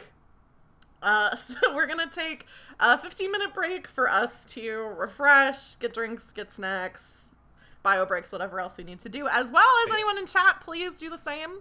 Oh, and I just realized, I just realized that normally I was like, oh, and I have the promos for the players, but I forgot to put them in. So, how dare you? I'm doing it now. While we're on break, you all can check out, I will have some little promos in here of the players and what else they're doing. And you should absolutely follow them in the various places to follow them. And Melanie, you know what I'll do? During break, I'll tweet out the picture of my actual real life former pig pet. Yes, for people to see Lavender in all her true glory. Please do. Okay, let me see. I'll do it now. I'll do it live. Picture, please. It's the best picture ever. Just saying. If we get to rest in game, you'll see me do exactly this. Thank you, Melanie. I was about to say, can you do the players thing? Yeah, so give everyone a follow, and then while we're on break, you can see their bios and more information about them. And we'll be back in 15 minutes. Do you all want to say goodbye for now to chat? All of you players? Bye for now to chat. Bye for now to chat. Goodbye for now. Felicitations, adventures, and we're back for the second half of our game of Babes in the Wood. I'm going to recap a little bit about what's happened, and we'll get back into the roleplay. But first, I'm going to let my players reintroduce themselves and let you know kind of where you can find them online and that kind of thing. This time we're going to start with Mace. Do you want to let everyone know who you are if they missed like the first 15 or so minutes of stream? Yeah. I'm Mace or Macy, either or. Pronouns are she, her. I am playing Ginka, the tree/child. No one's really sure. Doesn't really matter. You can find me on Twitter and Instagram. I'm not terribly active on either, but you can find me there. I also sell my poetry at a separate Instagram that I will pop into a different chat because I forgot to include it. But they're all original pieces. I seal them up with wax and I put the titles on the inside but not the outside, so it's a mystery until you open it. I have that Instagram, not terribly active as well, but I just launched a big cartel shop, so if you ever want to place an order, feel free to swing by and snag some literature if you want, or don't, whatever floats your boat. Amazing. Yeah, whenever you give me that link, I'll put it in chat. And while we're doing that, Kian, do you want to reintroduce yourself and let people know where they can find you and that kind of thing? Sure. So my name's Kian, pronouns they, them, theirs. You can find me on Twitter at uptight_Chiffon. I am the rest of this month hanging out with Lost Caravan, so I've got a game with them on the 19th, Simbarum, we're still trying to figure out how to say it. And then on the 1st, I will be playing Fabula Ultima with Lost Caravan, so definitely come hang out if you are interested. And then if you didn't if you weren't here for the first part of the stream, when we introed ourselves, we talked about costumes that we're really proud of, and I talked about my Vaxeldan cosplay. Oh yeah. Yes. I didn't grab Pate de Rolo, but I did grab my cape that I made. So, oh god, I didn't plan this through. This is That's so 2,000 cool. feathers. Oh my Oh gosh. Good. It's 5 feet long. And I hand attached. I sewed some, I hot glued some, but I hand attached all 2,000 of them. And then yeah, I was really excited about it, so I wanted to share it with you guys. That's so awesome. cool. That's So badass. Yeah. Thank you. Joel, do you want to reintroduce yourself to everyone and let them know other stuff you got going on and where they can find you? Oh shit, I can do that. Yeah. So I'm Joel. I am a storyteller, among other things. I have a Patreon where I post all my story. I use they them pronouns, by the way. I didn't say that at the beginning because my character's name is a mouthful. Recently though, my newest big project is finally ready to go, which is surprisingly not the first thing that I'm going to talk about, the second thing that I'm going to talk about. I have created a platform just like this one, but for people of color to have the opportunity to tell their stories without in a safe space, being able to tell their stories how they want to without overreach or anything like that. It's called Take Your Role, ROLE, because it's a pun. Because you take your role as in you play your character, but you roll with 2 L's. I thought it was clever at the time. Next week, our first, I think everybody at the table is POC. We're gonna have the first episode of Vampire the Masquerade Blood Tax, run by our very own Excel. I don't know where he is. He's over here, I think, or over here, whatever. Which is gonna be super fun. And in true chaos fashion, I am not playing a vampire. I'm playing a human who hunts vampires because kids in the forest, I play pig. Vampires in the city, I play human because I like to be chaos. Apart from that, I haven't announced it officially, but it's like the worst kept secret. I am about 50 to 60% through creating a tabletop role-playing game of my own invention that is totally not based on a small blue critter that runs very fast. We actually did session 0 on Thursday. I don't know what day today is. What day is today? It's today. Saturday. It's the day before yesterday was the session 0, and it was a lot of fun. So keep posted on my Twitter for information regarding that, because it started as a meme, but now I'm just actually like legitimately super stoked about it, and I want to share it with the world when it's ready. That's all I got. Before I let Xtel reintroduce himself, your Twitch is Take Your Role. It's twitch.tv/Take Your Role, right? I believe so. Okay. Yes. I'm giving a shout Oh, out. Yeah, that's the one. Cool. So there should be. We're also on Twitter, but we don't know where Twitter's going. Yeah. Well, there should be a thing on the top of chat where you can just click a button and follow Take Your Role. Because it's just a shout out. But I wanted to make sure I was shouting out the right account. That is not. Hold on, let me see if there's the right account in a second. It's the right logo. Is it? It is. That's the one. Okay, good. That's the one. Yes. Yes, you should totally give them a follow. And then Xtel, we already know one other thing that you have going on, but if you want to reintroduce yourself and let us know other things in addition to Vampire the Masquerade that you're doing. My name is Xtel, everybody, at Xtrill the King on social medias. On Instagram, I'm at Xtrill the King 2 because it was already a first one. I gotta switch the usernames, but it's fine. It's totally fine. You can find me Monday nights on Talking XP's Twitch channel where we play a Curse Strahd thing. It's a great time. I play a character named Arceus. He's great. Did I say my pronouns are he, him? I don't know if I said that already. I might have, but I forget things so fast. Tuesday nights I'm on the Lollygaggers Twitch channel, and I play we play Haunted West. where I play a person with the same voice, another cowboy. His name is John Blade, and he's a fun time. Yeah, Wednesday. I'm also the social media manager for Take Your Role, so follow us on Twitter. We're gonna be making other accounts soon. The vampire game is Wednesday nights. Believe it's Wednesday night, 7:30 Eastern. Yeah, that's the time we chose. Then the entire cast is POC. Keep watch for cast announcements coming soon on the Twitter. But yeah, so I believe that's everything. Yeah. Yeah. I'm happy to play Mr. Cowboy. Yeah, speaking of Mr. Cowboy, so if you missed the beginning of the stream, I'll do a really quick recap of things that happened. The players have been wandering through the woods for an indeterminate amount of time, some perhaps longer than others, and came upon a little hollow with some ghosts and ghouls that have some hollowed ground that they are residents of.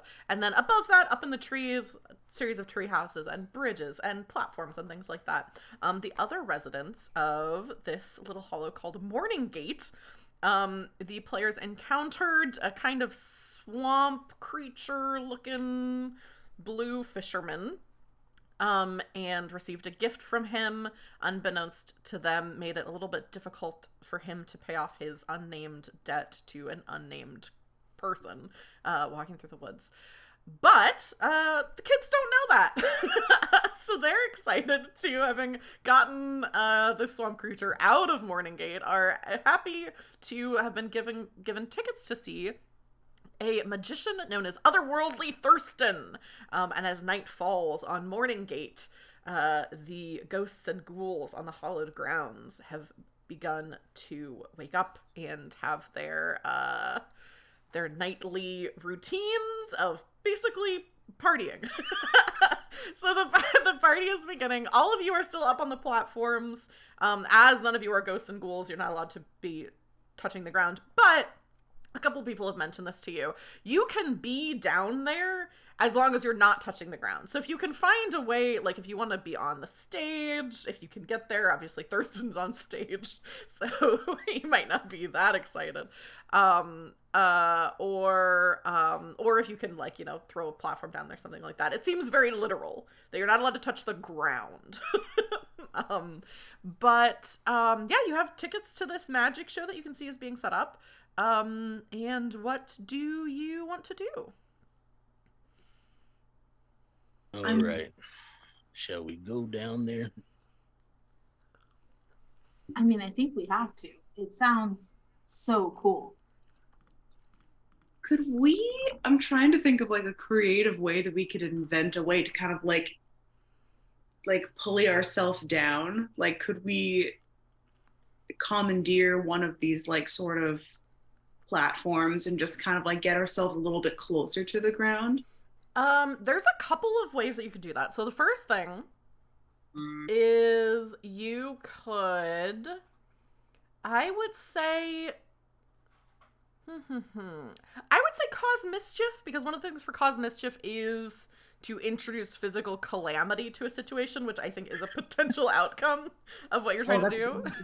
The other thing that you could do, there's a move that's not on the cheat sheet, but it is in the book. Let me scroll to it. Is called Genius Plans. So if all of you want to work together to do a genius plan, put our noodles together. Put your noodles together. You don't have to roll with noodle, luckily. Oh, thank God. So a player can declare that they'd like to attempt a genius plan. The story hits pause while the details of the plan are sorted out. The player who initiated the plan declares their intent, and each kid which I should say, even though Mr. Cowboy is 200 years old, all the player characters are referred to as kids. So each kid says how their character could help in a unique way, choosing a move of theirs that best fits the assistance. Each kid rolls a dice for their individual move, tracking successes and misses while the story is still on pause. If at least half of the kids get successes, the genius plan is going to work. If less than half of the rolls succeed, the plan falls apart. So you would have to, I'll say since it's even, I'll say you would have to get 3 successes for this to succeed. Oh wait, no, it says half. At least half. So two of you have to succeed. And if if 3 of you fail, then it would not work. Oh, I am ready to be that swinging boat. I'm very intrigued by the genius plan. If other folks are on board for that one. Listen, Absolutely. Yeah. I didn't get doctor for no reason. So it sounds like Ginka wants to declare that she's initiating a genius plan. What is your plan? What is the goal? I think Ginka is going to kind of like scan the perimeter of like the gates around the stage and see if there's anything that's like a pulley system that will get us to like a lower level and go to essentially go and just kind of lower us to closer to the ground. Like maybe these aren't meant to go all the way to the ground. Or maybe they had that capacity, but they've never been used that way. But if I can even get us like lower so that the platform is like even like resting on the dirt, but we are just still on the wood, then we can also just like shimmy ourselves back up in a jiffy if need be. Yeah. Yes. To go and steal a wooden elevator. So how would the rest of you like to assist with that? And what move would you like to use? Need to know what the moves are. Can it be a basic move, or does it have to be one of like the moves that we I think it can be a basic move. It says one of your moves, but you all have access to basic moves, so I think it's just saying you could use a specialty move or you could use a basic move. I don't think the only one I don't think would work is I don't know. Well, you could. No, I actually don't think this would work. I was gonna say you could team up. I think that's the only one you can't do because it specifically says that everyone rolls. So team up, you don't roll for that one. So I would say any other thing. I would like to use my special move, which is Stumble Upon. When you get distracted and follow your own whims away from the group, I get to roll plus Noodle, which I have a +1 on Noodle. Okay, guys? So nice. The one brain cell in the group. I'm carrying this team. The child who thought that pickles or jalapenos were pickles. It's yeah. So I think Theodore listens to this plan and hammer in hand still, which do I know that this hammer fixes everything or do I think it's a normal hammer? I don't think you know it fixes everything, and I think it doesn't even necessarily look magical. It just looks like a very well-worn hammer. Okay. But you can still use it. If you use an item, you get a +1 to whatever your roll is, and you mark a usage on that item. Okay. So Theodore is sort of only half listening because they're still holding the jar, but also the hammer. And they're kind of just like looking at the different, y'all, I have a tragic story about this jar of jalapenos, okay? It is so Dr. Princess Lavender has inflicted some serious character development on. Out of character, I am going to cry myself to sleep tonight for causing this harm onto a fictional child in a fictional one shot.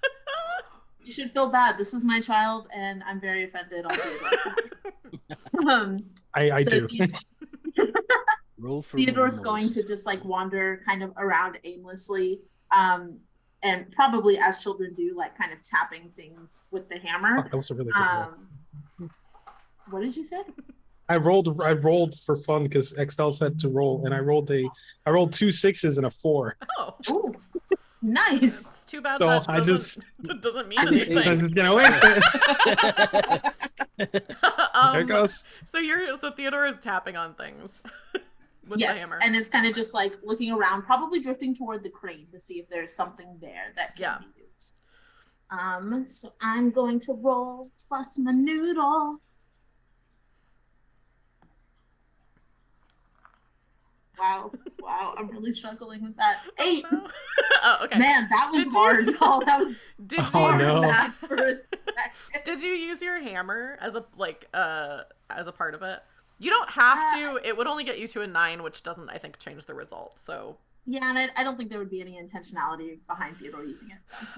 Cool. Okay, so that's a mixed success. We'll narrate like what that means in a second, but for now, we'll just remember that's a success for you. So Mr. Cowboy or Princess Lavender or Ginka, what moves and methods are you doing to So help I them? am assuming that I have already been informed that the plan is to lower ourselves. Yeah, I think Ginka didn't say it in character, but like in the scene would have Yeah. said like, "This is my plan." So I don't like that being who I am. Uh-huh. So I think my way of helping is to remove myself from the situation completely.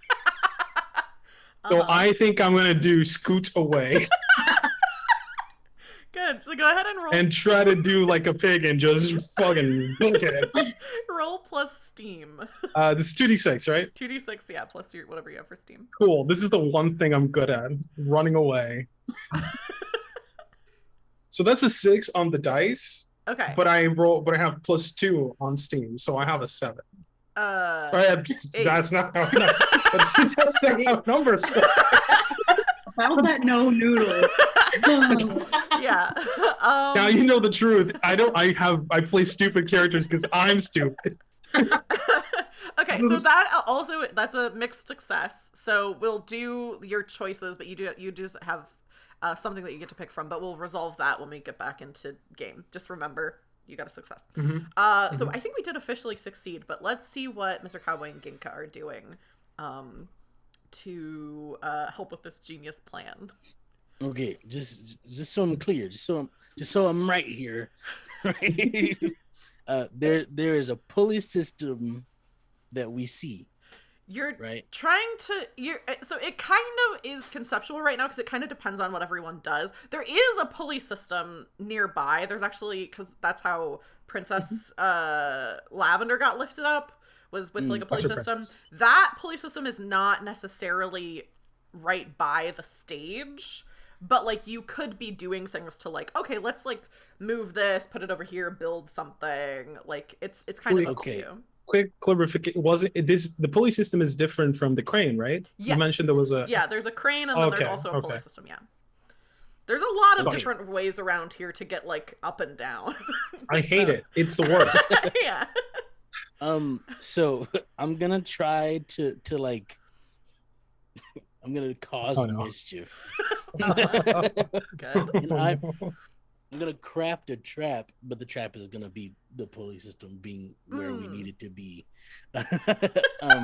So you see Mr. Cowboy grabs his hat again and he like does the whole like dip down so you can't see his eyes, and then he slowly looks up and he's like, "It's time to go to work," and he's like stalks over towards the pulley system.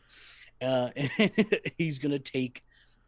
This may or not make actual sense, but if I roll good, it will, so it doesn't matter. Yeah. He's gonna take one of like the ropes and like tie it around his waist and then jump off. Good. Sure. He's going to like swing himself and do a bunch of like different like acrobatics in the air, just like looping the ropes in different places. To try to like strengthen it and also get it to where we need it to be. Go ahead and roll plus steam. Okay. 2d6 plus your steam. Yep. This is what How I'm big is Mr. Cowboy again? 6 inches. What did you get? I can't tell if that's good or bad. It's terrible. Please be double ones. Double one. Mr. Mr. Cowboy. No.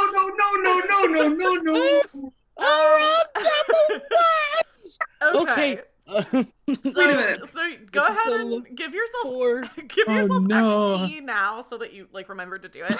I have an idea for what that looks like, but we'll narrate. Well, actually, I think you get to decide. We'll figure that out after. Splat on the swamp. Splat on the swamp. Splat on the swamp. We'll. I tried to be so cool. What is Ginka doing as the mastermind of the genius plan? Well, I imagine I can't, or could I? Could I like crisis control any of these things? They're all kind of happening at the same time. The worst teamwork ever. Be narrating the outcome. So unfortunately, I don't think you can do anything now to help Mr. Cowboy. After the plan takes effect, you definitely would be able to. Okay.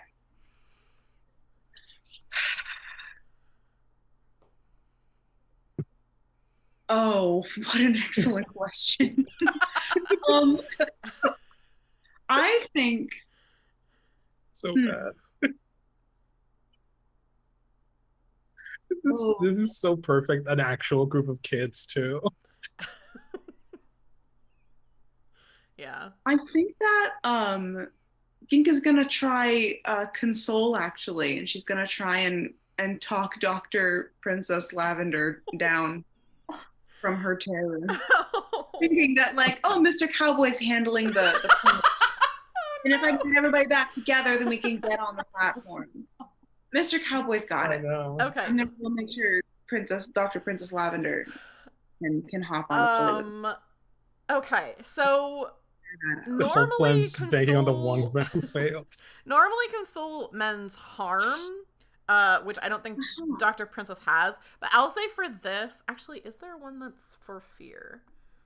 Fuck it out? I don't No. think there Could is. we like well, it's make a friend is with one of the folks, so it's not necessarily I think you can do console, and we'll say that it'll be for fear. I was looking to see if there was one specifically, and I don't think there is. Sure. So yeah, I think doing console and then using it for fear instead of for harm is perfectly fine.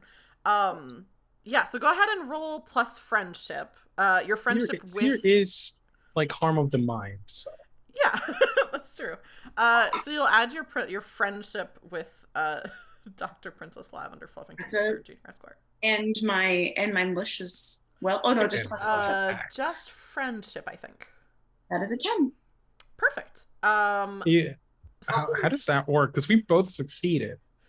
Yeah. So basically, here's what we're gonna do. So, because those two things are not necessarily opposed to each other. Like, it's not like Ginka is saying like, don't run away, like do this other thing instead. You already successfully ran away.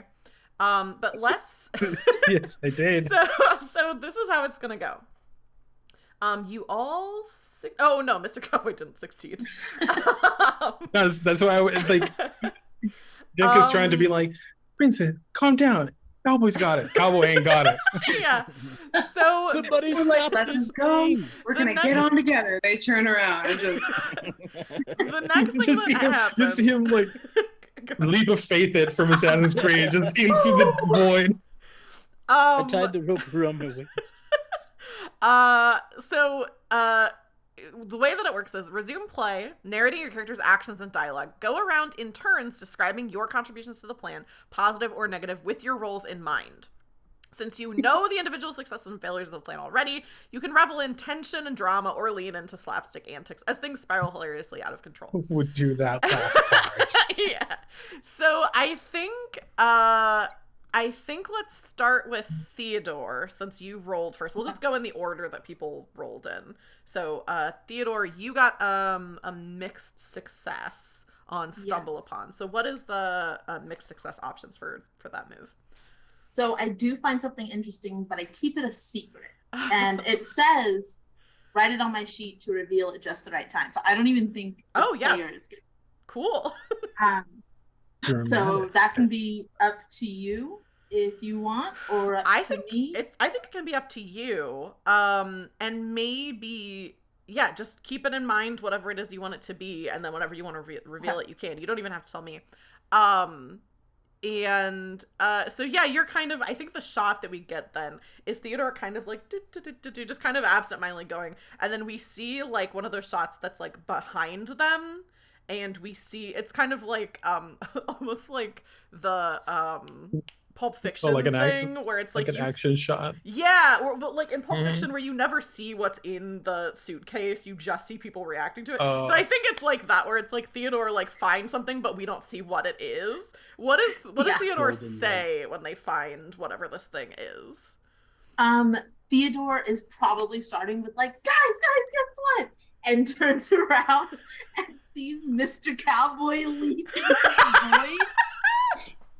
Yeah. And it's just kind of like, oh. I just kind of sits back very, very unsure of what they're supposed to do. I think Joel technically rolled next, but since Ginka and Dr. Princess have like kind of, I think we'll do a scene with the two of them. Let's go to Mr. Cowboy. So you failed on a cause mischief. Your plan fails, and you earn the ire of your target. I have an idea for what this could look like, but I want to, Axel, let you, if you have something in mind for what this, how this fails and what Mr. Cowboy's fate is.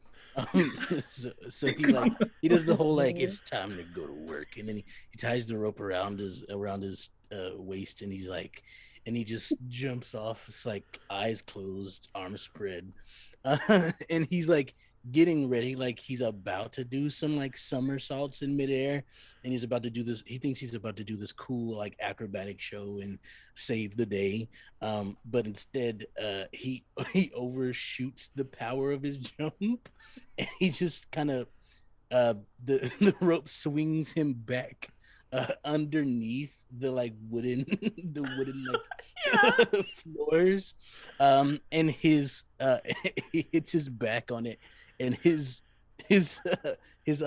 cord gets stuck on like a piece of wood underneath.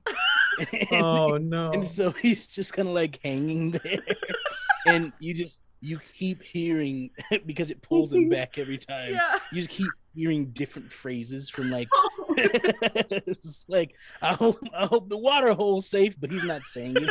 It's just coming out. I gotta find Bessie. Does it sound like those old birthday cards that when you open them up like 20 years later, it's like no, it's actually pretty pristine. He's been taken care of. Fair enough. Yeah, that's so good. That's hilarious.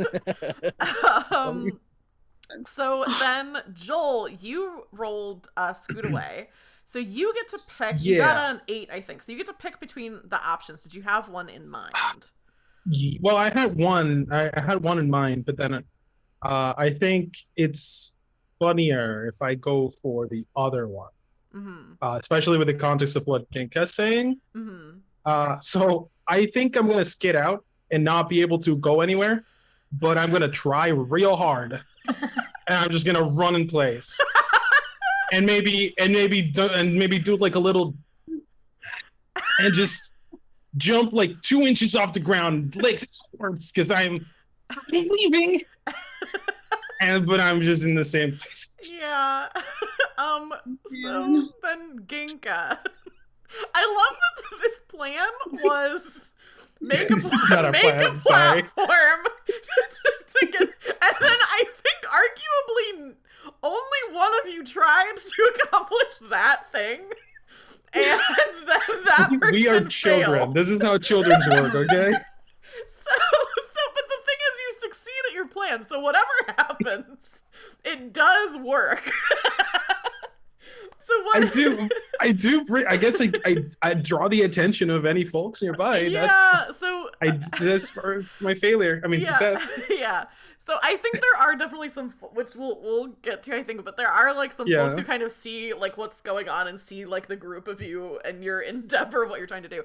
But Ginka, you rolled console and you got 10 plus, right? I got 10, yeah. Yes. So you get to do all 3 of the 7 to 9 options. Which and also Joel, you will lose that one fear that you have. So Ginka, you get a wish, you get XP, and Princess, Dr. Princess gains 1 friendship towards you. So that's the mechanical what's going on. Oh, okay. Look at us. What is I'll just stop talking and let you two have a scene of what this looks like. I think that when Dr. Princess Lavender does her like jump in the air, Ginka's gonna seize her chance and just kind of like wrap her arms around Dr. Princess Lavender's like stomach or tummy and just kind of like hold her in midair and just like pot belly. Like keep her pot belly and keep her little feet just above the ground and just kind of like hold her there, just all clearly just like trying to keep her from running away and be They're like going. I know she's probably like moving with the force of just his pig trying to run. Just nonstop, just Hog wrestling with Ginka. And it's just like, oh, trying so hard to hold her in place. And it's just like, Dr. Princess Lavender, I have a feeling that we really got to go to this magic show. And if we don't, then the other kids are going to be so sad because Theodore really said they wanted to. And when you have friends, you go and do fun things with them. And it's really only a little ways down. So it's not like you're going by yourself.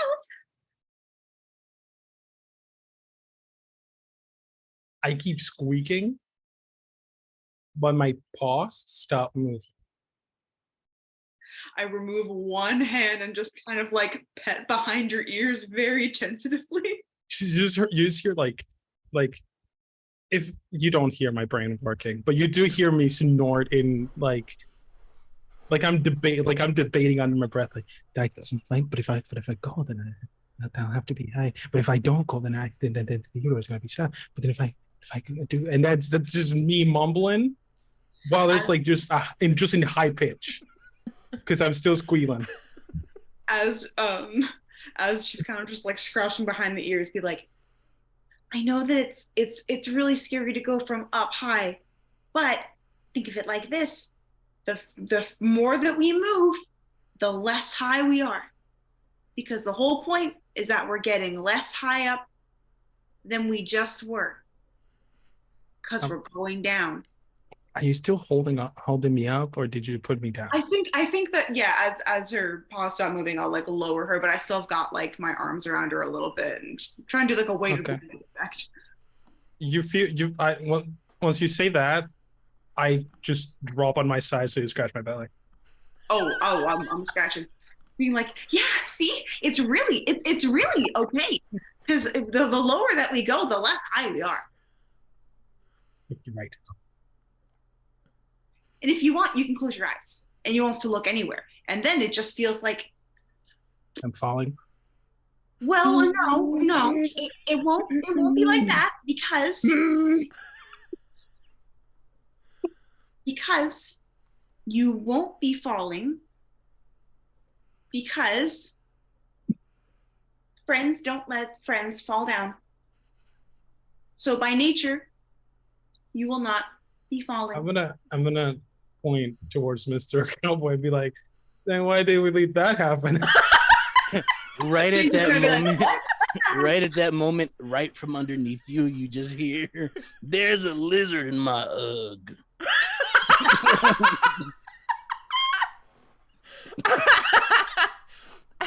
Sorry, that was real touching. They changed my voice phrases as time went on. This is not modern day. This is like futuristic, man. I think there is a move called catchphrase, and I do think, Mr. Cowboy, go ahead and give yourself one wish. You have a specific turn of phrase you repeat that brings joy, wisdom, humor, or eye rolls to those around you. And I feel like that is at least one of the catchphrases. Eye rolls, definitely. So as all this is happening, a lot of things have caught the attention of the ghosts and ghouls down below. The running in place, the falling, the being caught up in ropes.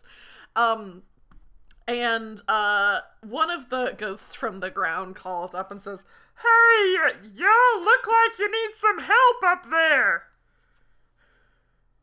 Yes. You're here to see the show? Yes. Here, let's get him some help, everybody. And so all these ghosts kind of come over. And so the success of the plan is that a lot of ghosts and ghouls, you're kind of able to like pass boards down to them and work together. And they actually, you're able to make pretty much exactly what you want in Ginkgo, which is a platform that you can lower even all the way to the ground if you wanted to, so you could stand on the platform. But if you need to go back up, it can be, I think it has like kind of a winch to itself. So like you can lift it yourself. You don't have to have someone else. And yeah, a bunch of, and there's like music playing and there's like people kind of talking around you. And I think as you get down on the ground, you're kind of surrounded by like really a crowd of these mostly ghosts, a few ghouls mixed in, who aren't necessarily like, they're not like surrounding you, like talking to you or something. It's kind of like, oh, they just did this thing. It's pretty packed down here now. It's like a concert kind of where there's just a lot of people around. Oh, hell yeah. But you can control, you know, unlike other concerts, you can kind of get yourself up a little bit. So if you want to be able to see above everyone else, I need so, because I can't look. I can't see anything. So, it's just a bunch of ghoul ankles at this point for me. Yeah. And so as you're getting, you know, into whatever position you want, you do hear from the stage, "Attention! Attention, please! For otherworldly Thurston!" And this ghost is kind of like calling for everyone's attention. And the crowd starts to go quiet with like whispers of like, "Oh, it's otherworldly Thurston. Oh, did you bring your money? Did you bring your money? Oh, I wonder if they'll be able to turn me into something." And otherworldly Thurston has a wand, like a kind of magic wand, and they're wearing like a white mask, so you can't pretty much see their face. And they say, "Well, hello there, my friends, and welcome to the show. Is everyone here ready for some magic?" No. I reckon. Cheers. Yeah, is there anything that the four of you are, like, saying to each you mentioned, like, wanting to have, like, some chances to talk to each other. Is there anything that any of you are, like, wanting to say right now as you're, like, sitting and, like, you know? I imagine we'd rescued Mr. Cowboy, right? Yes. Yeah. Okay. Yeah. I don't recall if we mentioned it. I didn't mention it, but I think the ghosts, detangle. Okay. Still under there. It's like, it's okay, I got the good view. Yeah, the view is actually good. Yeah, no, the ghosts help with that as well, yeah. I will say that what Theodore found yeah. in their little wandering was a small little handful of coins that somebody had dropped when they were headed forward. So we do have coins. Perfect. But Theodore hasn't handed them out yet. Yeah. Actually, during all of this, Theodore would probably be like, "Guys, look, Mr. Cowboy, I wasn't really sure what was happening, so I didn't want to interrupt all of that. But I found some coins, and like half of them are buttons, but Theodore doesn't have that," and kind of hands them out to everybody. I take a button and I start eating it. Probably tastes kind of grody. I hold a single coin with both hands. Very good. This is rather large. This must be worth a lot of money. This coin. Mr. Cowboy, can you see it right now? No. Oh, come on. I can't pick you up with these. Yeah, So you get it? Mr. Cowboy on Dr. Princess Lavender Fluffington. Junior the third Esquire MD. Did I do it? I think so. Yeah. I believe so. We're back. Thank you. That's why Ginka's my favorite. Yeah, you seem to have a little problem earlier. You all right? You okay? I was off the ground. I mean, I was off the ground. She's hungry again. You know, never mind.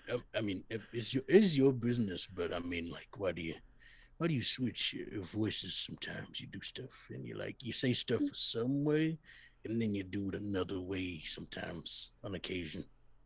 I don't know what you're talking about. Mm-hmm. Yeah, that's happened. Oh, look, a wizard. Yeah, good talk.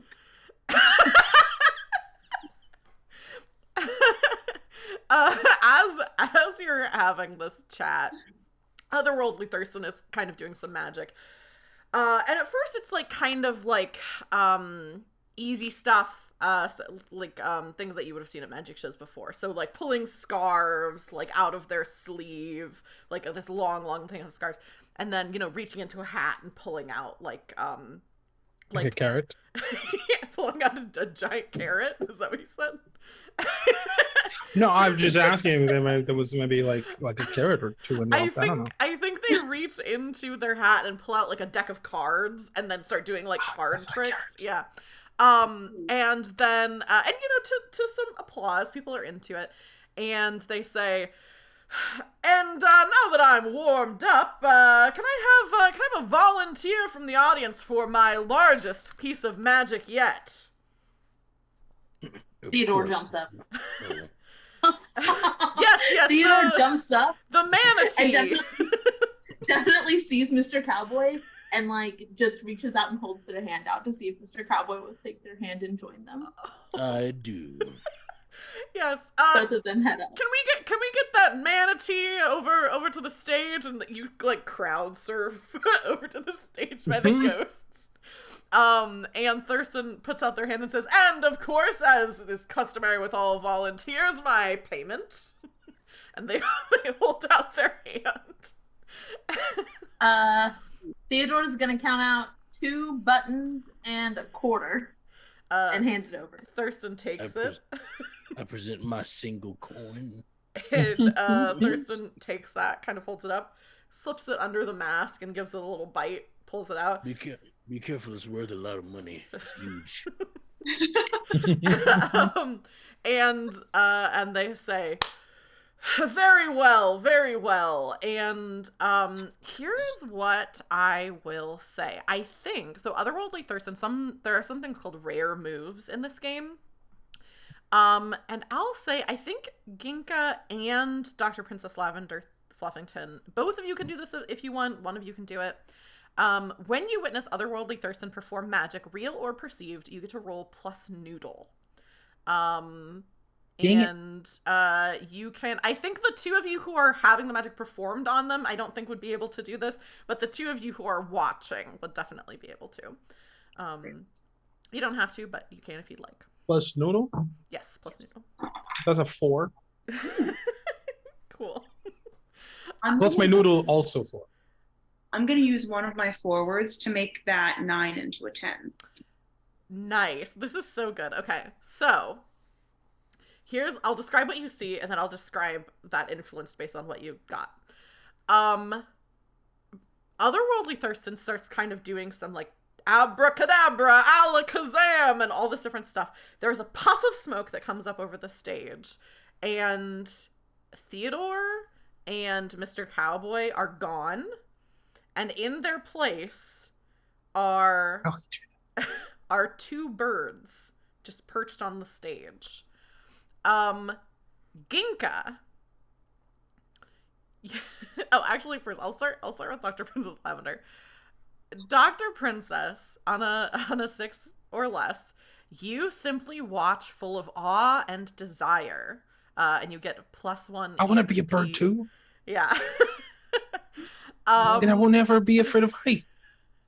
Ginka. Height. You know the source of magic and how to wield it, but you don't want to spoil the show.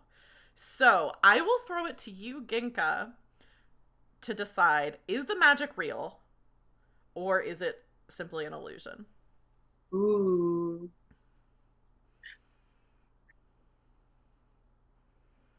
I think it's more interesting, including the you know how to wield it, if it is real. So I'm gonna say it's real. Yeah, Ginka, you feel like you've, like, maybe sometime a long time ago, you've seen tricks like this. And as you're looking at the stage to see, like, oh, there must be a trapdoor, it must be something, you're not seeing anything like that. And you feel, like, in your heart, the way that, like, children understand magic, that this is real, and you commit the words that Otherworldly Thurston said to memory, and you feel 100% certain that you could do this in the future. Theodore and Mr. Cowboy, you're birds. you're on stage right now. You're two like birds. What kind of birds do you want to be? What kind of birds do you want to have been turned into? I'm a chicken. I'm a chicken. That's amazing. I've been turned into a shrike. I'm so surprised you didn't say you were like an eagle. I almost said falcon, but I was like, I feel like small bird would be great. So yeah. Small bird is best bird.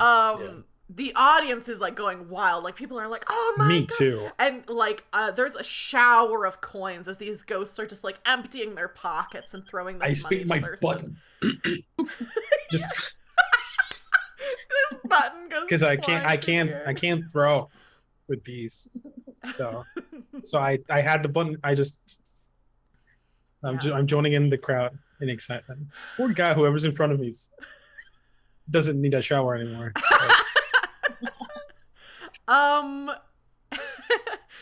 Is there anything that Theodore or Mr. Cowboy want to do as you're still birds? I fly up and real fast, and then I dive down and slow down as I get closer to Bird Theodore, and then I land on top of Bird Theodore's head. Am I still Theodore? You're still Theodore. You just are a bird. For now, I will say you're not stuck like this. I was like, I'm done. I'm a chicken for the rest of the day. if you want to be, I guess. Don't turn me back. I think Theodore probably just like tries to fly, but probably can't. Oh yeah. And is like didn't think that part through, and is like, oh man, chickens can't fly. I try to show you. And there's like just this. so much laughter like from the ghosts and ghouls of like this little display, and Otherworldly Thurston says, I suppose I should return things back to the way they were, and like says another little incantation. There's another puff of smoke, and then we see Theodore with Mr. Cowboy standing on their head, and there's just like, woo! Like so much applause from Theodore is still hopping and flapping their hands. Otherworldly Thurston is like quickly going around and like gathering up all the coins and like putting them in their bag, and kind of like putting their bag on the shoulder, quickly like packing up all their stuff and looks like they're like headed out. Is there anything that anybody wants to do after the show or to try to catch Otherworldly Thurston? Wait, stop. They slowly turn. I have a question. I have an answer. Is there a way to that magic you did, right? Is there a way to learn that so that I can stay like this forever? Well, they say a magician never reveals their tricks, but I suppose a witch may. I could take you to the witch Marigold is nearby. Perhaps they would know something about what you're looking for. I know a certified witch up there at the pig. Thurston looks over and is like, well then I see you don't need my assistance. I'll be on my way. No, wait, boy. I've never seen her do any magic though. Look, just take me there. Thurston says, all right, well, we'll have to be on our way. I've got a train to catch. Everybody come on, we're going to get some magic. Can we go? Is that a thing we can do? Yeah, I think if you want to go along, anyone who wants to, obviously you don't want to touch the ground, but the ghosts are happy to crowd surf you anywhere you need to go. That's so nice. Hold on. We're happy to help. It's the whole way across. Yeah, you're quickly like kind of carried by all these ghosts who are very supportive, and they're, I think, to Theodore and Mr. Cowboy going like, you did great up there, that was amazing, oh my gosh, I've never seen magic like that, how did it feel? Like, your trick that you did was so cool, and like just kind of being very like, so, there's like such loud like dubstep music playing now. Like everyone's just like partying. Hell yeah. This is the best. I just imagined the DJ had not done music and then heard my squeal and was like, I could do something with that, and then just samples my squeal. Yeah, exactly. And then starts making music out of it.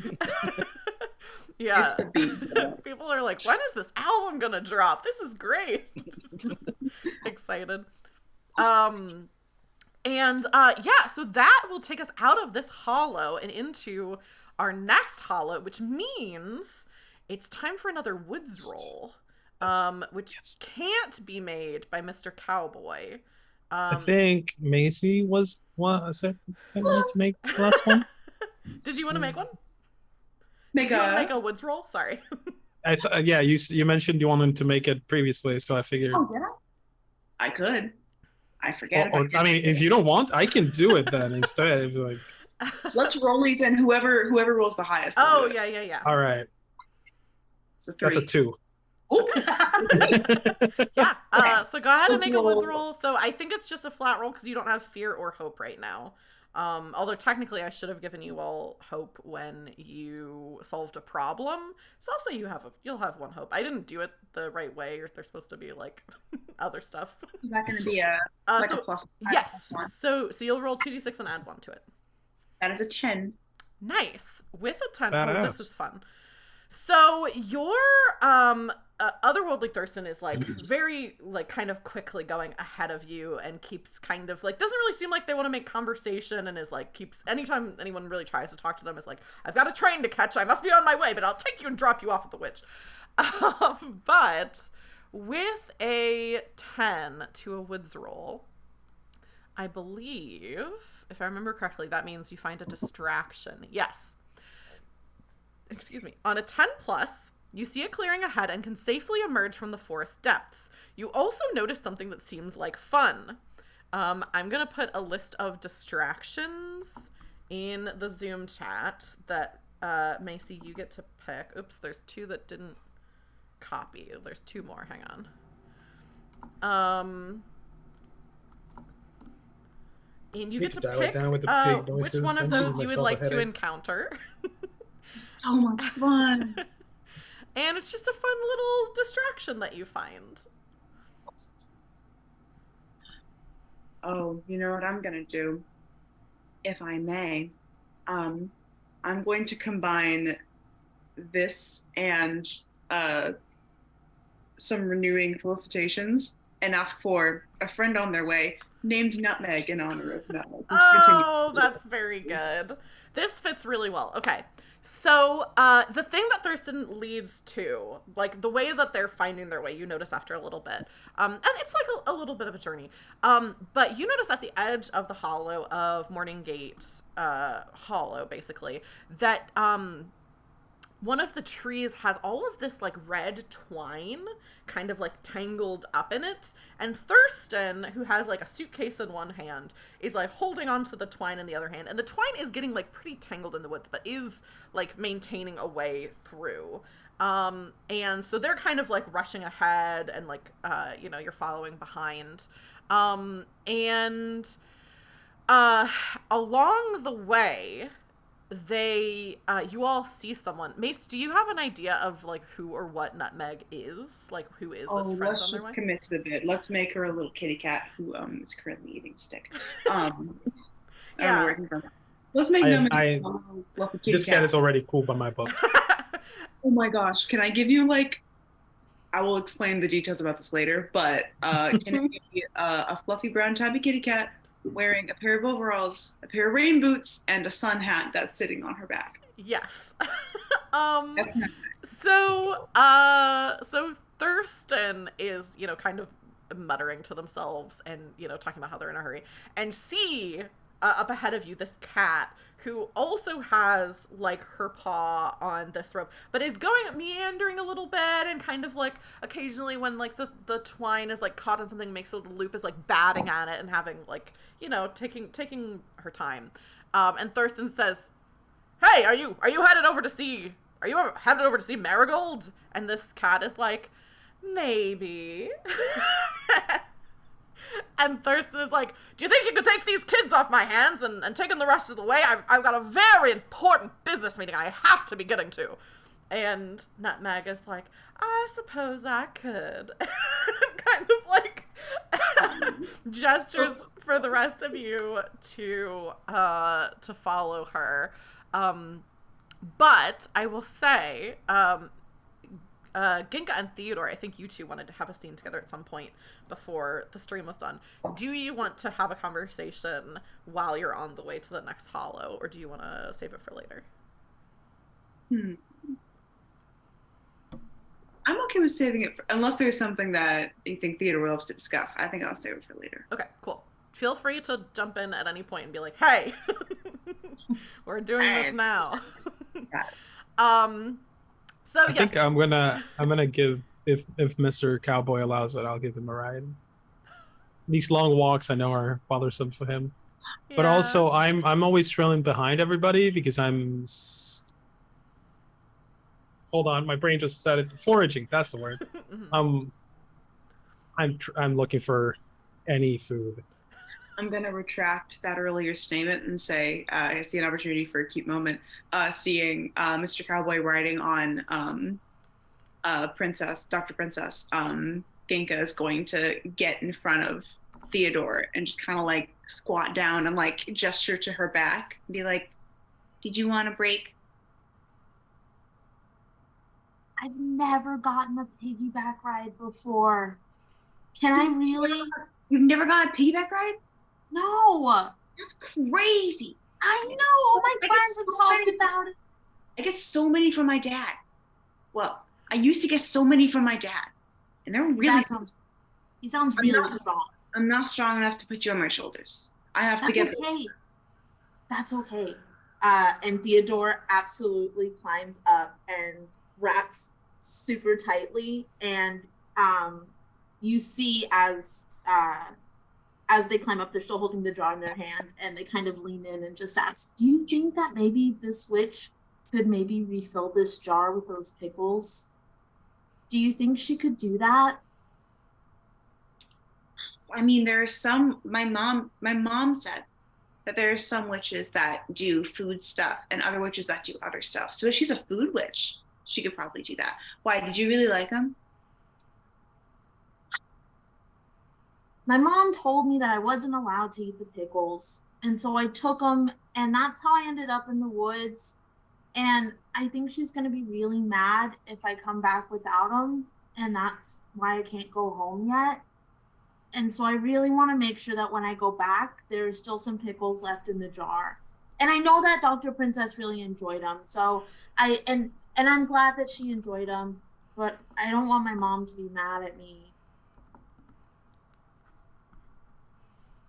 Can I tell you something kind of weird, kind of sad, kind of embarrassing? Yeah.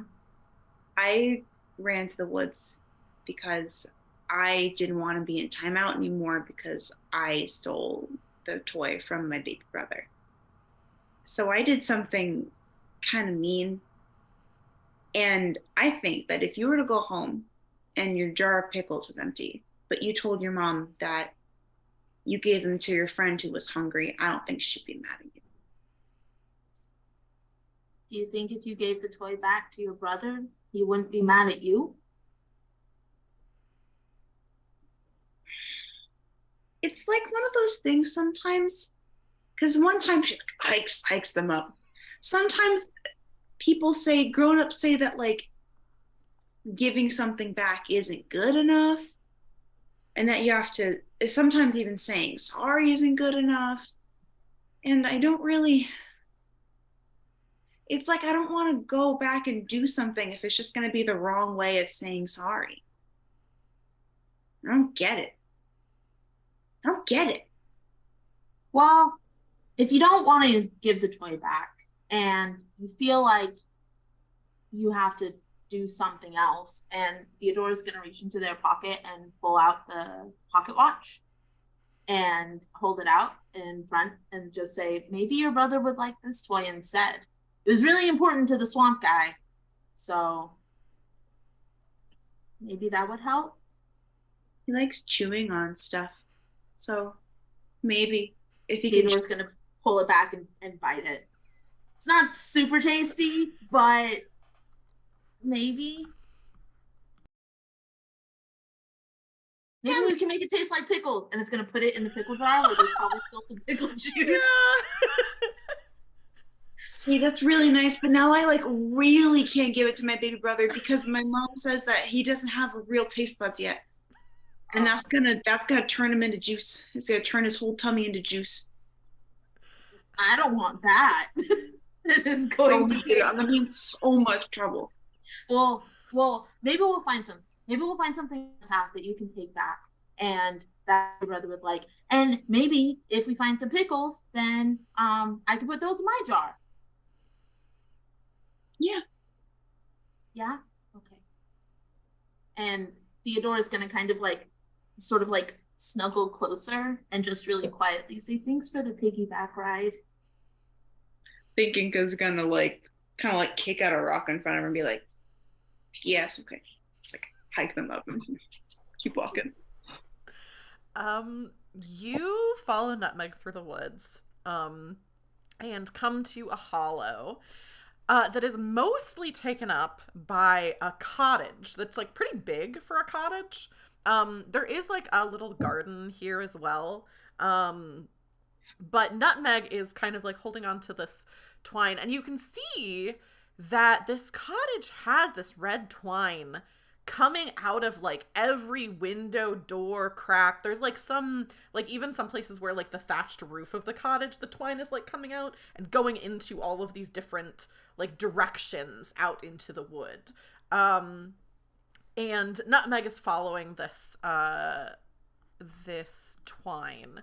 And you also, there's a good amount of smoke coming up out of the chimney. And I think especially Dr. Princess Lavender would notice this. There's a smell of cooking onions, warm spices, and beans. And you can see I'm running.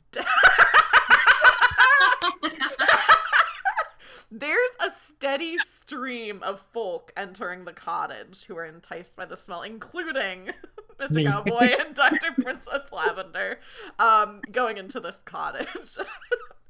I'm pushing my way in there. I between legs around. I don't care. I'm getting in there first. I'm holding on for dear life. Yeah, you're running in. The inside of the cottage, the other two of you can follow as whatever distance you'd like to. But for anyone who goes in, the inside of the cottage is split into two floors. And the first floor is all you can see. There's like, some stairs off to the side. The first floor has a huge cauldron of chili over a fireplace, tall enough that probably only Ginka could like see into it. Like all the rest of you wouldn't be able to see over the edge. And now that you're inside, you can see that the red twine is coming in from outside. And all of it is connected to these cans, these open cans of beans. Some of them are kind of just dangling haphazardly. Some of them are carefully mounted on the wall with labels beneath them. But even those ones, the twine is like pretty tangled. Some of the labels are like scribbled out or have like a bunch of question marks. And you can see the twine is like, so like if this is the can, the twine is like coming this way through like the base of the can, and the open side is on the other end. And stirring this cauldron is this person who's dressed in, actually, let me look. This is a hollow that's not in the book, but it's one that's included like as a PDF when you purchase the book. This witch has long black hair and kind of tattered clothing. And they're like stirring this pot and kind of like a little bit hunched over it. And the rest of the room is full of these long tables with all kinds of different people who are just sitting and eating chili, including, I think you would notice, a lot of skeletons. Like animated skeletons. Some of them are eating the chili. Most of them are running around doing other things. Yeah, so they're like alive. This got dark all of a sudden. Yeah, I describe it as really comfy, and then it's like evil. Storm clouds roll in. Yeah. Yeah. Some of all the trees outside just suddenly go leafless. Yeah, maybe maybe your characters might be scared of this, but there are skeletons. They're not like just sitting in one place. I'm They're not paying animated attention. skeletons. Yeah, what it sounds like Dr. Princess is going straight for the cauldron. Yes. Yeah, you go over to the cauldron and this Food, please.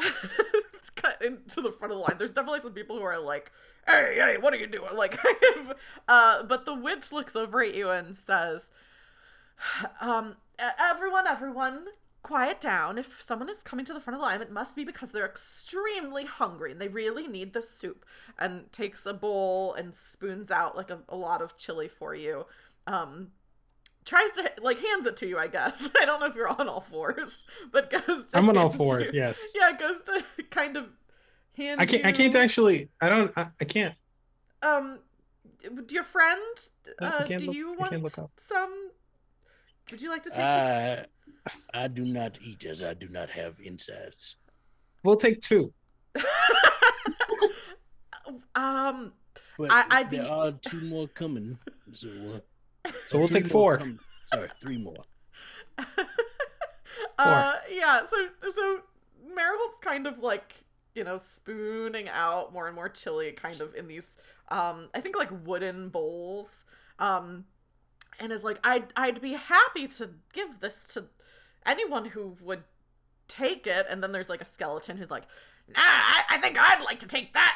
Like comes over and like takes the chili.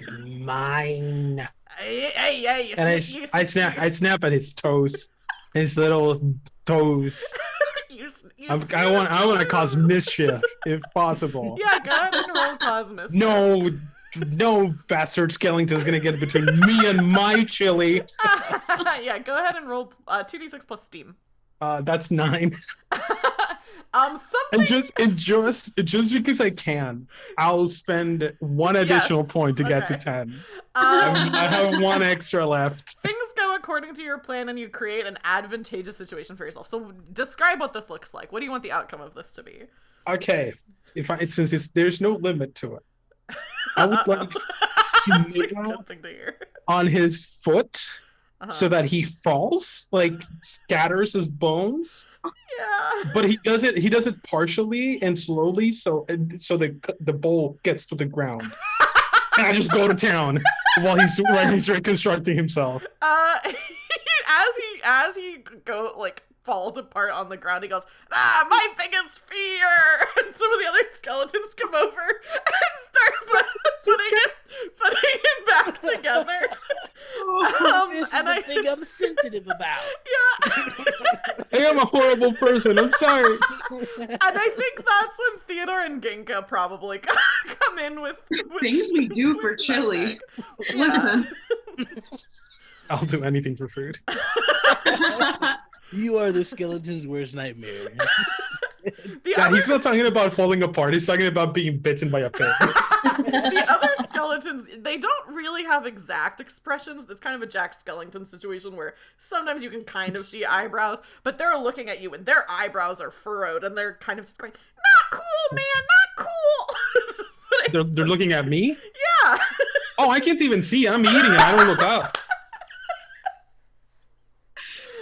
I go over and help gather up some of the bones and try and give them back to someone who knows what to do with them, and just very apologetically be like, I'm really sorry. She's really hungry all the time, and I where can I put these back where they go? And can I try and make a friend? Yeah, are you trying to make a friend with the skeleton, or are you trying to make a friend with Marigold? Or with me. I know better than to make friends with. Listen, I have chili. Okay, I could share. You don't know. She's got chili vision. But, I do. yeah, let me pivot that a little bit. I was gonna say the skeleton, but it seems like we're here to talk to Marigold. So let me pivot that by I give an apologetic look at the skeleton, but gonna focus on the witch. Yeah. I'll go to her and be like, I'm really sorry. She's really hungry a lot of the time, but Thurston, what's their name? Sent us here because Mr. Cowboy, why are we coming here again? I want to be a real boy. Marigold nods and she says, yes, the real boy problem. I'm familiar. Well, let's like real boy. I don't want to be like a person. Like, wait, hold on. I thought I knew what you were going for, but now I don't think I do. I want to stay like this. You can. For eternity. I think you can. How? You see, I'm afraid that when I walk out of this place, when I leave these woods, that I will go back to being how I was before, just a lifeless. Yes, you would. Toy. That's true. You would do that. Yeah. Okay. So it's true. It will happen. Okay. I'm not. See, I told you all that it would happen. You told me it wouldn't, but it would. I can say with 100% certainty, if you leave these woods, you will go back to being just a regular toy. Ginka, go ahead and roll plus mush to make a friend. That is a 9. Do you want to spend 1 to make it a 10? You don't have to, but you can. We're getting close to the end. So. You know what? Sure. Yes, we will. Cool. You get to choose from the list of options for a 10 plus. Ooh. Remind me what wishes do in this? Yes, so you can spend a wish to change the result of a roll to a result of your choosing. Oh, okay. I see. Okay. In that case, I would like a gift. Yeah. Or chili.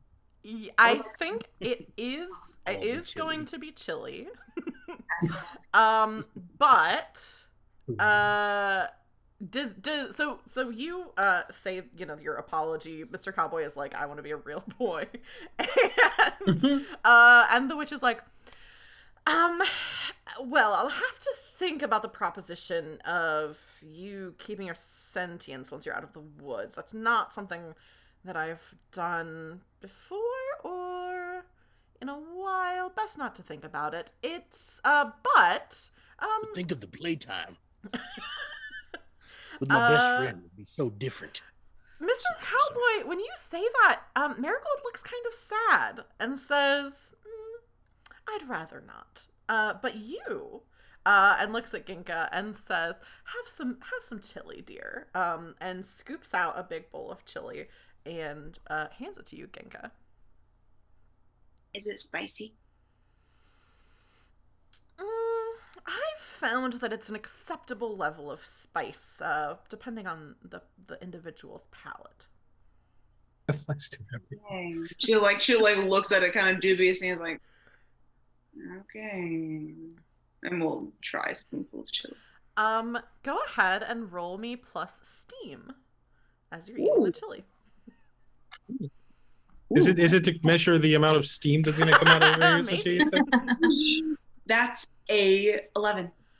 Cool. So you get to pick one of these options that I'm about to put in the Zoom chat. Oh dang. That's not the Zoom chat. Where's the Zoom chat? Oh, those are so interesting. I'm caught between the last two. Oh, I don't know what to do. They're good. They're very good. I've kind of already had a stint telling the truth, so I feel like that would just be old hat at this point. I'm gonna say the third one. Yeah. Do you want to describe what that sounds like to you? Yes. So Ginka's taking a bite of the chili, and I think it's like she's like wincing, thinking it's gonna be super hot, but then it's just kind of like a low burn, like a little bit of kick, and she's just kind of like, she swallows it and she's about to like turn to Marigold and be like, it's not that spicy. But as she like turns and like starts to talk, she hears like underneath, like where her toes are, just kind of like barefoot on this floor, like a almost like a cacophony of like chattering. You know the way skeletons do, like yeah, see, yeah, because that's how skeletons talk. Uh-huh.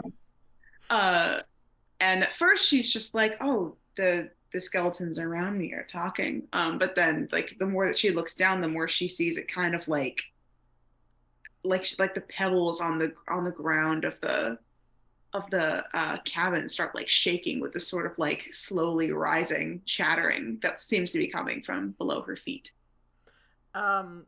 Ginka, as you're kind of like looking down and like, you know, reacting to this, Marigold leans very close to you, and mostly her face is covered by like her long hair. Like you can see kind of a nose poking out. But as she leans forward, she says, "Oh, it seems like can you hear them too?" Do they want some? It seems like maybe they're a little bit mad. They are always hungry. And she kind of pulls her hair to the side a little bit. And you can see, no one else can really see this because of the way Marigold's hair is like kind of coming down like curtains on either side of her face. She kind of pulls her hair to the side a little bit. And Ginka, Marigold doesn't look very old. She looks like maybe like a teenager. Oh. And as she leans forward, she says, I think you and I are quite alike. You don't want to go back either, do you?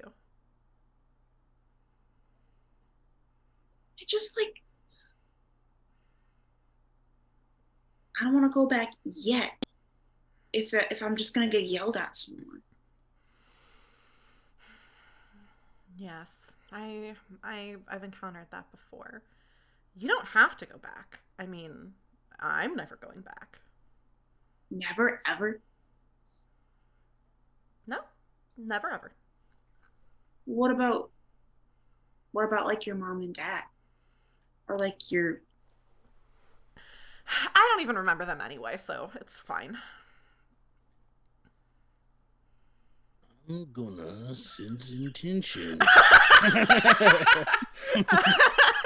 Yeah, Mr. Cowboy, you sense intention, if I remember correctly, you just can tell if someone is lying, right? Yep. And then I think there's a side effect for you. Yeah, there's results that I have to choose each time I use this move. You can tell that Marigold is telling the truth, like is not lying about anything right now. Okay, I'm gonna choose that I can tell only lies for the rest of this conversation. Like I think what happens is I think Marigold hears kind of a from like Mr. Cowboy, and like kind of like drops their hair like back over their face and turns to look at you. Still on my back, right? Because you never cut off. Yeah. Okay. So you're just eating. Oh, I'm already done with the first bowl. I'm just licking the floor for the rest of it. There's definitely a skeleton has like come over and like is continually just like taking the ladle and just putting more and more soup in. Can I make friends with that skeleton? I like that skeleton. Yeah, go ahead and roll to make friends. It's plus mush. Just real quick, let's go on a tangent. Yeah. That's fine. Plus mush. Plus, I'm pretty sure, yeah, Oh, plus mush. That's 4. Plus 1 is 5. And I don't think you have 2 to spend. I have 1 extra. Yeah. Mark XP. And Okey-doke. having watched you shatter their friend, this skeleton looks at like kind of goes to like put some chili in your bowl, but like leans forward and says, "Don't get the wrong idea about this. We're not friends, you and I. I just don't want you to do this It's like to I was just anyone bringing else." you just get the food coming, and there won't be any problems. Just goes back to like putting soup, like chili in your bowl. the best. Mr. Cowboy, Marigold is looking at you, and it says, "And how did you get into these woods anyway?" I founded this place.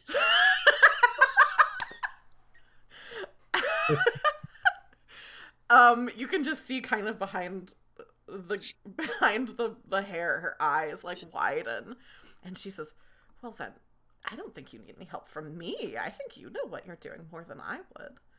That's a bold assumption of yours. If you found it, well, if I mean, I am the most powerful being in the world. She says, well, I don't, if you don't want any chili, I don't really think I have anything else. Oh, actually, if you are the most powerful being in the world, then maybe you'll be interested in a little project I'm working on. Turns to Theodore and says, manatee child, do you think you could give me a enormous favor and help right now? The whole time all of this has been happening, Theodore has just been... Yes! The bite! It Mad happens. respect. It happened, everybody. out of a whole head of lettuce that they just keep in their pocket. I want you guys to know that I'm holding this lettuce, trying to figure out the best time to do it. I'm excited. Very good. Well, what? It just looks like you what's- took like a cartoonishly large bite out of that lettuce. It does. Like the way you're holding it, it looks like you just took like a whole hemisphere of it. Plunged your jaw like a snake and just It's so good. I mean, I've been thinking about this for a really long time during this whole scene. So I'm glad- Just the I'm glad entire we time, all- like, is it now? Is it now? Is it now? I'm taking my chance. If you were looking closely, you can see it just like kind of creep across the bottom of the screen when I was grabbing it. Yeah. Oh no. Well, I mean, what's your favor? What you need? Well, I really just need someone to stir this pot of chili while I go show Mr. Cowboy. Well, I guess I'll do it. she doesn't know Mr. Cowboy's name. So while I show your friend around a project I've been working on. Can I reach? That Barely. You can't see over, but you could reach your hand up and be stirring.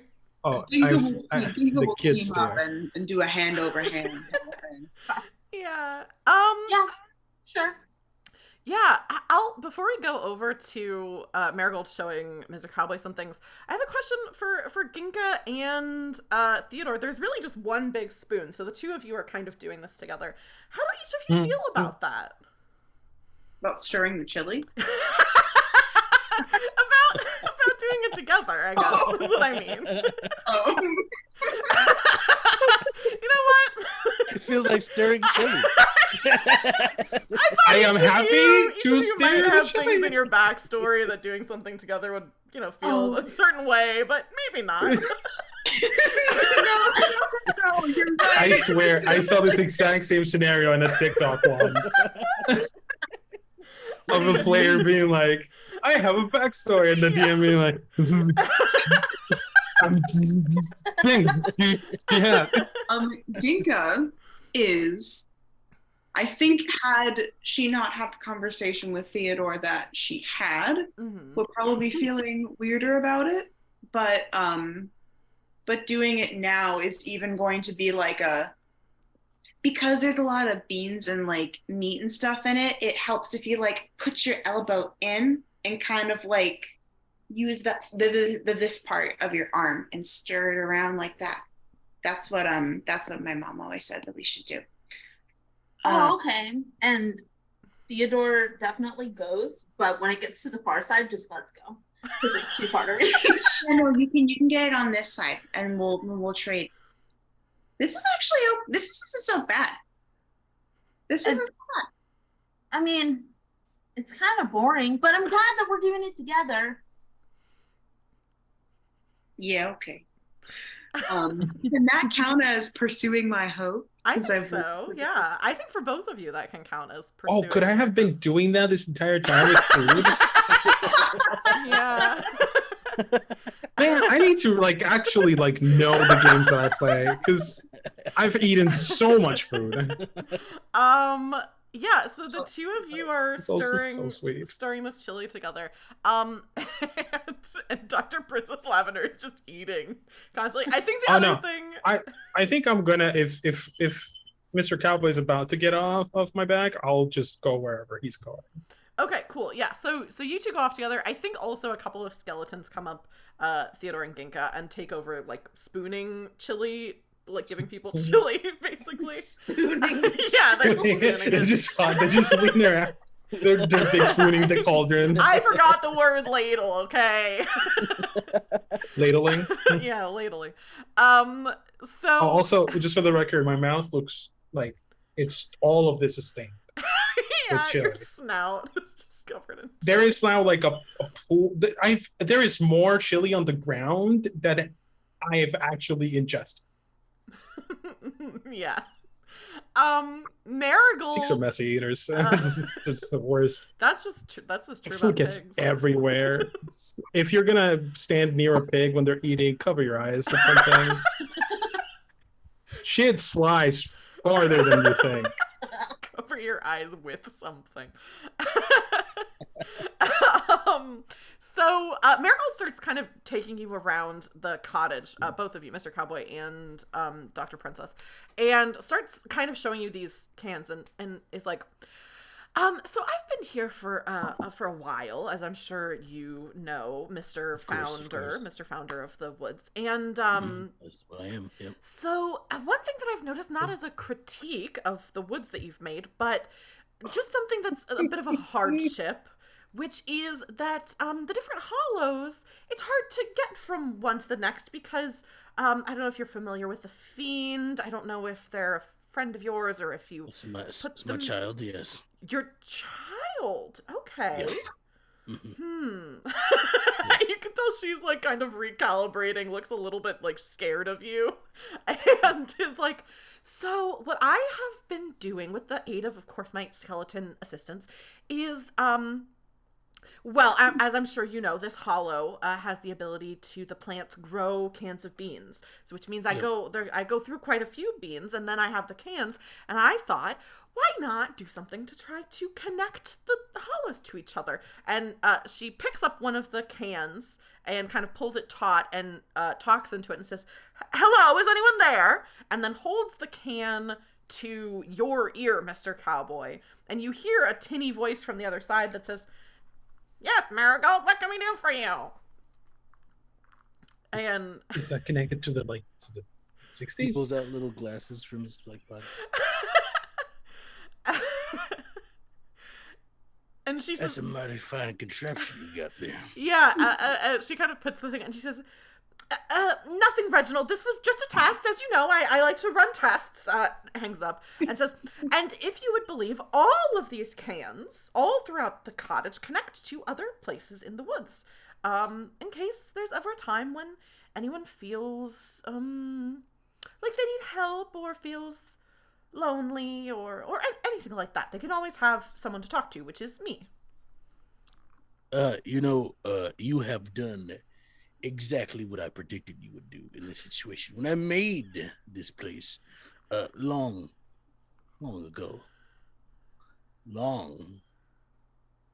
ago, I knew one day you would be here to make that happen. Yeah. So Everything is going according to plan. Yeah. In fact, you are the savior of this place. You will one day lift the trials and tribulations that all people will go through and free everyone from their pain here. I'm gonna shake a little bit, tone it the fuck down, dude. As you're saying this, Marigold's eyes are getting wider and wider, and they say, So I'm right to stay. I shouldn't leave. I shouldn't go back because I'm needed here, actually." The only way to save others is to save yourself. The day that you are capable of finding it within yourself to power through and face your fears, that day will be the day you will become the hero of this place. Hmm. And so it is written. You see, I introduced my child to this place so that people can learn that it is important to love thyself and feel what you feel, and it's okay. It's all fine. Oh, But you have to own it, to face what are it, you even saying? and to overcome. You see, So, this is the importance of this place. I don't know what just happened, but Nightbot, which shouldn't have the ability to do what it just did, just deleted all. I made a joke and it's all over the Just deleted all of Mace's messages. But Nightbot shouldn't even have, like, I need to change something. Nightbot should not be able to do what it just did. I think the universe was just not ready for Extel's speech right now.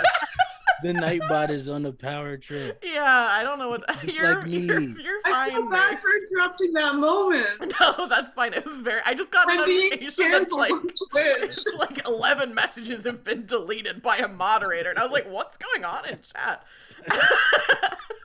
You're fine. You're fine. I think Marigold,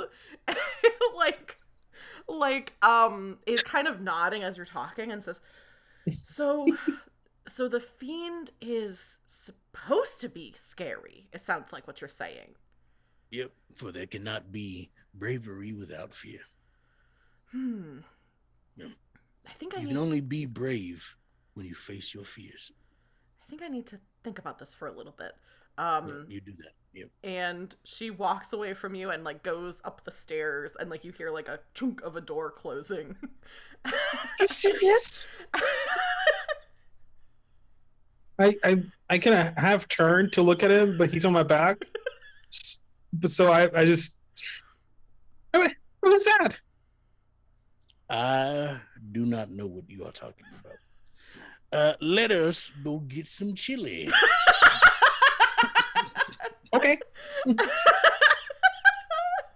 know what? Sure, let's go. So as time goes on, Theodore and Ginka, you're stirring the chili, and the skeletons are passing it out more and more and more. Since Marigold's not down here to add more to the pot, eventually it gets to a point where you run out. But I think it's like kind of like one last person like is in line and gets their chili, and then Ginka, since you're the only who's tall enough, you look down and can see there's not really anything else. And people are eating the chili. There's still really no sign of Marigold. And after a little while, you can like be doing things during this time, so I don't want to like skip past conversations that any of you might have. But after the chili is gone and people finish eating, the cottage starts to clear out. Before we join the other two, as we're walking towards the chili, I'm going to be thinking about chili, but I wanted to ask Mr. Cowboy. Mr. Cowboy, you keep mentioning a friend, but you never go into detail. What's the story? What's the story there? Well, let me tell you about my friend. My best friend is a child of unparalleled creativity and awesomeness. Oh, so not Theodore Ginka then. Yeah, for sure. Yeah, yep. And they cared for me for quite a while. I've been with them. Well, I guess not at the moment, but I was with them for about 4 or 5 years. You lose count when you're having fun, you know. When you're having fun. We went on a trip to a place with their parents, and well, they dropped me, and I don't think they noticed. Oh. I don't know where they are now, if they tried to come back for me, but somehow I ended up in this place. I've been searching for them ever since. Wait, so you remember things that happened before you were? It's weird. A person? Yeah. Like where you were a toy? 200 years worth of memory, yes. I don't remember anything before I was a pig. I don't even. Was I? I don't know. Yeah, I'm a pig. What what did you do before coming here? Do you know? Probably pig stuff. Go and sleep, get scritches, eat, sleep, My understanding is that pigs do have eat. good memory, so I'm actually surprised that you We do. yeah, yeah. I mean, I was around a lot of pigs in my non-sentient days. Oh, because you're a cowboy.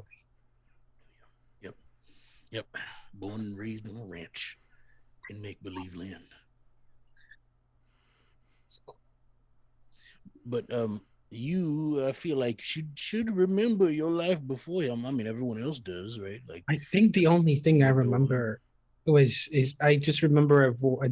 I don't know who said it, but I remember somebody saying something like "get hogged." But that's like the oldest thing I remember. I didn't remember waking up and just being really hungry. get hogged. Mm-hmm. Isn't that the thing you say all the time? Isn't that your I do. I say it so many times, all the time. I said it so many times in the last hour, but it's just It was off screen. It was off screen. yes. in our other adventures throughout this forest? Yeah. Remember when we went up against the wolf one, and then I just charged at him. I was like, "Get hot!" That was so fun. Yeah, that was a great time. And then I lassoed that ant. Yeah. And I rode it Uh, like a skateboard. Yeah. You didn't go very far because it like squished. It wasn't the best of plans, but it was the greatest of plans. I think if you had fun, then that's all that matters. Yep, but it Yeah, wasn't. the ant didn't have fun, but at least you did. It wasn't as fun when the werewolf caught up. The wolf, was it a werewolf? I don't know. The wolf caught up to me. There was some part of it that was a wolf. I don't know. I wasn't paying attention, honestly. I'll tell you what, that wolf needed a breath mint. Mm-hmm. I tell you. To be fair, I think in retrospect, I probably shouldn't have charged at it because he was trying to eat me. But yeah. I thought he was trying to blow your house down. Isn't that a thing? Well, I thought so, but I don't have a house. It really was confusing. Mm-hmm. It really was, and I don't quite understand it. But then that space ranger had to come in and take all the glory. I think that episode was just very confusing, honestly. It's probably one of our worst. It's a good thing no one will ever see it. Yeah. Well, I mean, I think we've talked far longer than it took us to get to the cats. It's one of those long repeating hallways from cartoons. Yeah. This is so as this is happening, people are finishing up their chili and like heading out. Ooh, chili. Yeah. And eventually, it's just you who are here, and the skeletons. But the skeletons kind of start like kind of going around and gathering up blankets and pillows and things like that, kind of opening up like little cabinets and things, spreading them out on the floor, kind of start stretching and yawning, and that was a big day. Yeah, that was a really big day. Like kind of like, and start laying down and going to sleep, like all over, basically just like, I think some of them like before this happens, they like clear off the tables and like get all the bowls like washed and put away. So then they're like putting blankets on the tables and just kind of laying around. And one of them I think comes up to Ginka and Theodore and is like, so are you all sticking around? You doing a sleepover? Could we do a sleepover? I mean, I can't. Well, I don't want to sleep outside. But we have to find our friends first. Right. Can they also sleep over? I think the skeletons kind of start talking amongst themselves, and there's like a lot of like jittering of bones and things like that. And finally, one of them is like, "I'll go ask Marigold. This has never happened before. I don't think anyone's ever had a sleepover. Well, I mean, Marigold did say that like she and I were like really similar, so it's kind of like when family stays over for like Christmas. The skeleton. I don't know if you celebrate. The skeleton is like, I'll go ask Marigold. We've gotten into trouble before by just kind of doing our own thing, and you know, we're kind of boneheads. And they all start like laughing. That's what Marigold says when she's mad at us. And then goes upstairs. And we come waddling in. What was that? Worst episode ever. Yeah. And chilly. Marigold comes downstairs and is wearing like pajamas. And looks like kind of surprised to see all of you, and is like, the chili's gone. I don't think I can make any more tonight if that's what you were wanting. No, we were just hoping to give out the chili because you kind of left. But more people want chili. I had a conversation with like looks over at Mr. Cowboy and is like that kind of left me a little. I just had a lot to think about, but are you, is this a sleepover? It could be a sleepover. Have you ever I had reckon it is. I was never allowed to have a sleepover before. Let's have a sleepover. I won't tell anybody unless they're cool about it. This is. Don't tell everybody. She like kind of excitedly starts like getting like, you know, getting more blankets and things out, and she's like, okay, skeletons, a change of plans. We're going to move all the tables to the side of the room. We're going to put all the pillows and blankets in the middle of the floor, and then we're all going to sleep together on all the pillows and all the mattresses and all the sleeping bags. And like the skeletons get up and start like moving things out of the way, and she's like, and we're just gonna have one big bed, and maybe we'll sleep tonight, but maybe we'll just play truth or dare all night long. I love her. Looks like we got ourselves a good old fashioned slumber room. So, for the sake of time, we'll kind of fast forward through the sleepover party. That's what we came here for. Well, That's the bonus feature. When you all wake up, because Mr. Cowboy does not sleep because he's a toy. yeah. You all wake up, but he has like his like tiny fingernails are painted. That's so cute. He's got like somebody like painted some like blush on his cheeks. It's like, wow, I feel real pretty right now. I think I Marigold. think all of us are going to have painted nails. Yeah, I think Theodore. I'm gonna have already painted did. hooves. Yeah. Yeah. Is Theodore the one who painted everyone's nails? Absolutely. Everybody has matching purple sparkly nails. Even the skeletons, they're all like kind of like, ooh. excited about this. Digits on their bones. Yeah. And I think through the night, Marigold kind of like, you know, talks about how, I think especially to Ginka, like during Truth or Dare, kind of mentions that she knows a way she could get home at any time. She just doesn't want to do it. And then in the morning, you know, she immediately is like, all right, we've got to start making the chili. And so she gets to work. And she says, well, I suppose you all have your own things that you need to do. So I'd be happy to show you the way out of the... Well, of course, Mr. Cowboy, you would already know the way. But you know, I feel as though I'm destined to do this. And kind of goes over and shows that there's two like paths out of her hollow that you didn't notice last night. It seems like they've appeared there.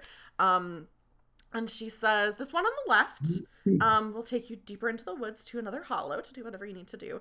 And the one on the right will bring you home, but I'm sure none of you are interested in that. But as you'll have to excuse me, I have quite a lot of work to do.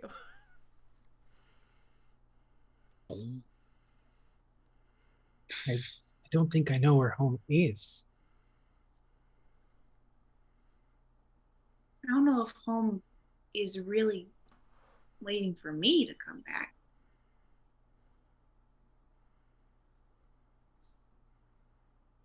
You sure about that? I'm sure your little brother misses you. You have a little brother.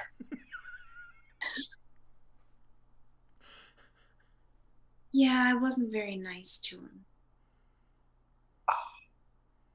Well, this is news to me. I'd like to have a little brother, though. I don't have anybody. That I remember, anyway. Except you guys.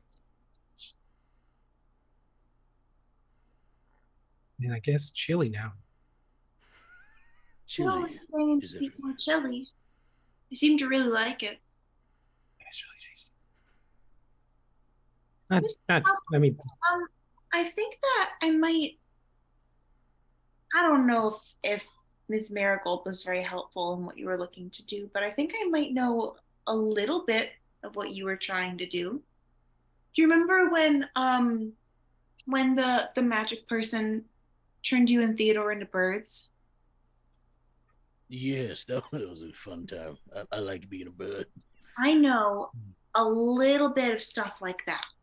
So, you do. just like, I mean, Magic. when you spend so much time in like the woods, it kind of just works its way into you. I knew you were powerful. No, I'm kind of just a weirdo. Should we bow? A powerful weirdo. I mean, so like, what I could try to do maybe is if I were to turn you into what you already are, but like forever version. I could take you, a sometimes talking cowboy, and turn you into a forever talking cowboy. Oh no, he needs to shut up sometimes. He's unbearable when he starts telling his stories. You see his cowboy hat sags for a moment. Oh, A talking cowboy that could like decide when he's done talking. But it's not like it doesn't depend on when you're in or outside of the woods. I would very much like that if you would be so obliged. I could try it. I could try it. And if you didn't want to be a pig anymore, then I mean, wow. Why would I be? I'm not big. well, you could be whoever you wanted, really. If you wanted to be a bird or like a frog, whatever you wanted to be, really. You could make me into an ostrich. I could try it. I could try it. Make me into an elephant. That way nobody can pick me up. Oh, that's so big. Beyond my power. Let me see if I can fix Mr. Cowboy first. And if that goes really bad, then I will go ask Marigold for help right now. Okay. Hit me. I'm not supposed to hit. Oh, it's a figure of speech. Hold on. Somebody hold my hat. Yeah, I'll haul that. No, not in your mouth. All right, it's fine. Whatever. I'll clean it. Okay, let's do it. How would I go about doing this So effect? here's how I think that we should resolve this. The end of the game has a thing called epilogues, which is when your journey reaches its ending, whether your kid returns home or not, each player is given an opportunity to conclude their story in a satisfying or dramatic way. Each player will offer a brief scene or vignette focusing on their kid after the events of the wood. So what I think happens is, Ginka, you go to cast this magic that you've seen before. And I think to the audience, we just see this of smoke fill everyone's vision.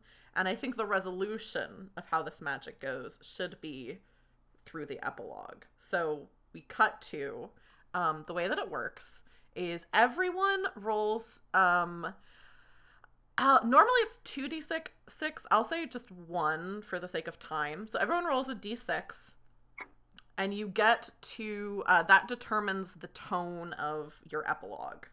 And basically what we'll be doing is we'll see this puff of smoke, and then everyone will take turns with their epilogues of whatever has happened after that. So it'll be up to each character. That way it's kind of up to Extel how the magic works on Mr. Cowboy.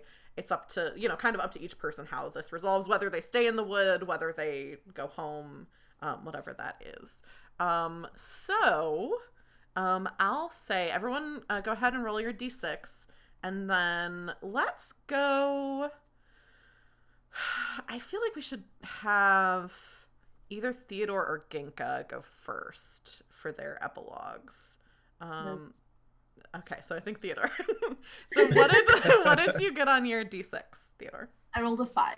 Okay, so a 5, you get to, your epilogue scene, the tone of it is a moment of happiness. Describe your kid experiencing joy. They've earned it. This can be a scene reconnecting with loved ones, pursuing something they always wanted, giving or receiving a gift, making a profound realization, or anything else. So the next thing we see after this smoke dissipates from the screen is Theodore. And where are they? What's happening in the scene? They're kind of standing in the back, just like watching everybody talk about things, and you can tell that they're getting really tense and like kind of nervous. It's like, are we all gonna have to say goodbye to each other? And kind of hearing the tone of like, we're gonna be able to stay friends. Theodore runs back inside to Marigold and takes the pickle jar and scoops up some chili and puts it in the pickle jar, and then tries to find like crayon and paper and just writes to mom, and then on the other side tries to write it's really good, and then ties it to the pickle jar and kind of like asks everybody to wait before they leave and go anywhere, and runs down the path to home and like gets to like where it would be to like cross back over, and puts the pickle jar down and kind of looks at it like just on the other side, and then takes a second and looks at their costume and slowly takes off the manatee costume because they don't feel like they need it to be brave anymore because they have so many friends with them, and folds it up and puts it next to the little pickle jar, and then runs back to join their friends. So we just see this shot of this nighttime scene, and I think we see like trick-or-treaters like returning home, like doors closing on the street of where Theodore lives, and we just see this manatee costume with like the little head of it like resting on top, and this pickle jar full of chili next to it, and we hear the sounds of Theodore like running back to their friends.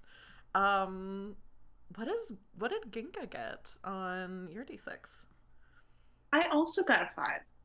Nice. So Ginka, you get to do a scene that is also a moment of happiness. This doesn't have to be immediately following Theodore's. This can be like any time in the future. Just an epilogue for Ginka. Yeah. I think that regardless of what happens, Ginka is going to, I think, maybe hear that Theodore is going to stay in the woods and think about that and what Marigold has said and realize that she really does have to go home. And will give all of her friends, but especially Theodore, big hug. And will tell them what her address is. If they want to come and see her house. But otherwise we'll start walking home, and as she's going, she'll kind of start like picking at the leaves that are in her hair because they're starting to itch, and they didn't used to itch before. So as she's scratching at them, they kind of like detach, like when you're pulling a dead leaf off a branch, and it kind of just snaps off. And as she goes, they kind of like shed their way out of her hair.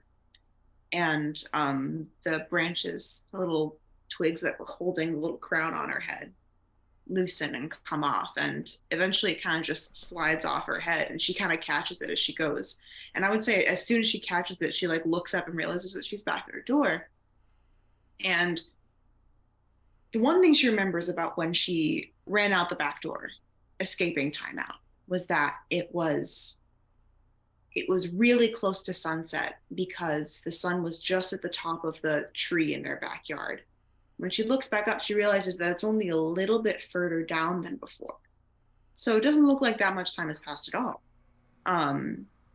But as she looks up, a little boy about 4 years old toddles out the door and sees her with the crown in her hand. And he shoots his hands up in the air and he goes, Ginka! Yeah! And Ginka runs up and gives him a big hug, and she puts the toy crown on his head, and it fits just right. She goes inside. Yes. I love that. That means that we're to either Dr. Princess Lavender Fluffington III Jr., Esquire, MD, or Mr. Cowboy. Who wants to do their epilogue next? I'll do it. Sure. What did you get on your D6? I rolled a 6. Nice. You also Yeah. get a moment of happiness. So I think the first question is, what is the magic effect that Ginka provides for Mr. Cowboy? And how does that resolve? What's your epilogue? I believe Ginka says that it'll be like I like transform into this me permanently. And so what I think happens is that Mr. Cowboy doesn't quite know what if it took hold until he walks out. He very much looks at everybody and is kind of like he like tips his head at everybody and he's like, yeah, it's been good seeing y'all. I'll see you on the other side here. And then he walks out. And it stays. And he like pats himself and he just like pats his hat and he's like, oh, thank you. Yeah, my hat. Yeah, okay, cool. Okay. All right. And then he's outside of his house that he lived with his best friend in, and he's like, okay, and he like runs up to the door like very stealthily, because he knows people are gonna freak out if they see a talking walking doll by itself. Yeah. And he like jumps in through the mail slot, and he like creeps along the wall inside the house. Hearing the like chitter chatter of the family members and whatnot, and hearing the parents of his best friend be like, well, we gotta get another one. We gotta get another one. We'll stop crying. We gotta another. We'll tell him it's the same one, yeah. And then he's just like, not on my watch. And then he will go to the room, and find it empty. But he's like, this will be a great surprise. And he gets up, he makes sure he like wipes his feet as best as he can. And then he gets up on the bed and sits like in the middle of it, right on the pillow. And puts his hat like on his lap as he's just sitting just straight up. And then he pretends to be lifeless and he just sits there waiting for his best friend to come in. And then that just leaves one more person's epilogue. Joel, what did you get on your roll? A 3. A 3. Okay. A 3 is a memory of the wood. Describe how something that happened to your kid while in the woods still resonates with them. This can be a glimpse of something or someone who seems out of place, an event that seems to rhyme with an experience they had, a callback to a joke they made or catchphrase you developed, or anything else, which this is pretty fitting. So what is Dr. Princess Lavender Fluffington's epilogue? I think she watches everybody go to the edge and watches Theodore return and be the only one that comes back. And she sits there and thinks about everything that she's been through in the forest and how that's all that she knows. That's all that there is. And she thinks about potentially stepping out, but then she thinks, hey, Mr. Cowboy, what used to be a toy, so maybe I used to be a pig. So maybe I'll be better off staying here, because if I go outside, I'll just be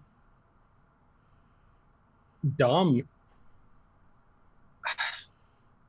And then she deliberates and she's like, oh, if I go outside, maybe there's more. But if I do, Theodore is going to be alone. And then I think she just stands up and kind of, I guess, walks away from the edge with Theodore, kind of leaning on Theodore's leg, and just chooses Theodore because otherwise she doesn't know anything beyond that. Yeah. So something there's something that us as the players know that the audience doesn't know. So I think do you want to describe the bittersweet thing that's happening right now, Joel? So for context, everybody, I know this is going to be surprising, and I hope you guys are sitting down for this revelation. But my character's name isn't actually Dr. Princess Lavender Fluffington III, Jr., Esquire MD. She's just Lavender. And she used to be a kid, but when she joined the woods, she was there was a spell that was cast on her, and she turned into a pig. And she didn't come into the woods on her own. As far as I think it's what we ended up agreeing with. She came in here with her favorite toy, her best friend, her slice of cheese, her home me, Mr. Cowboy. But the memory just didn't connect between the two. He was looking for a person, but I was a pig. And I was looking for my memories, but they were gone, and they just didn't connect. And that's the bittersweet part of it, where he's going back home to wait for me, but I'm never coming back because I'm in the forest still.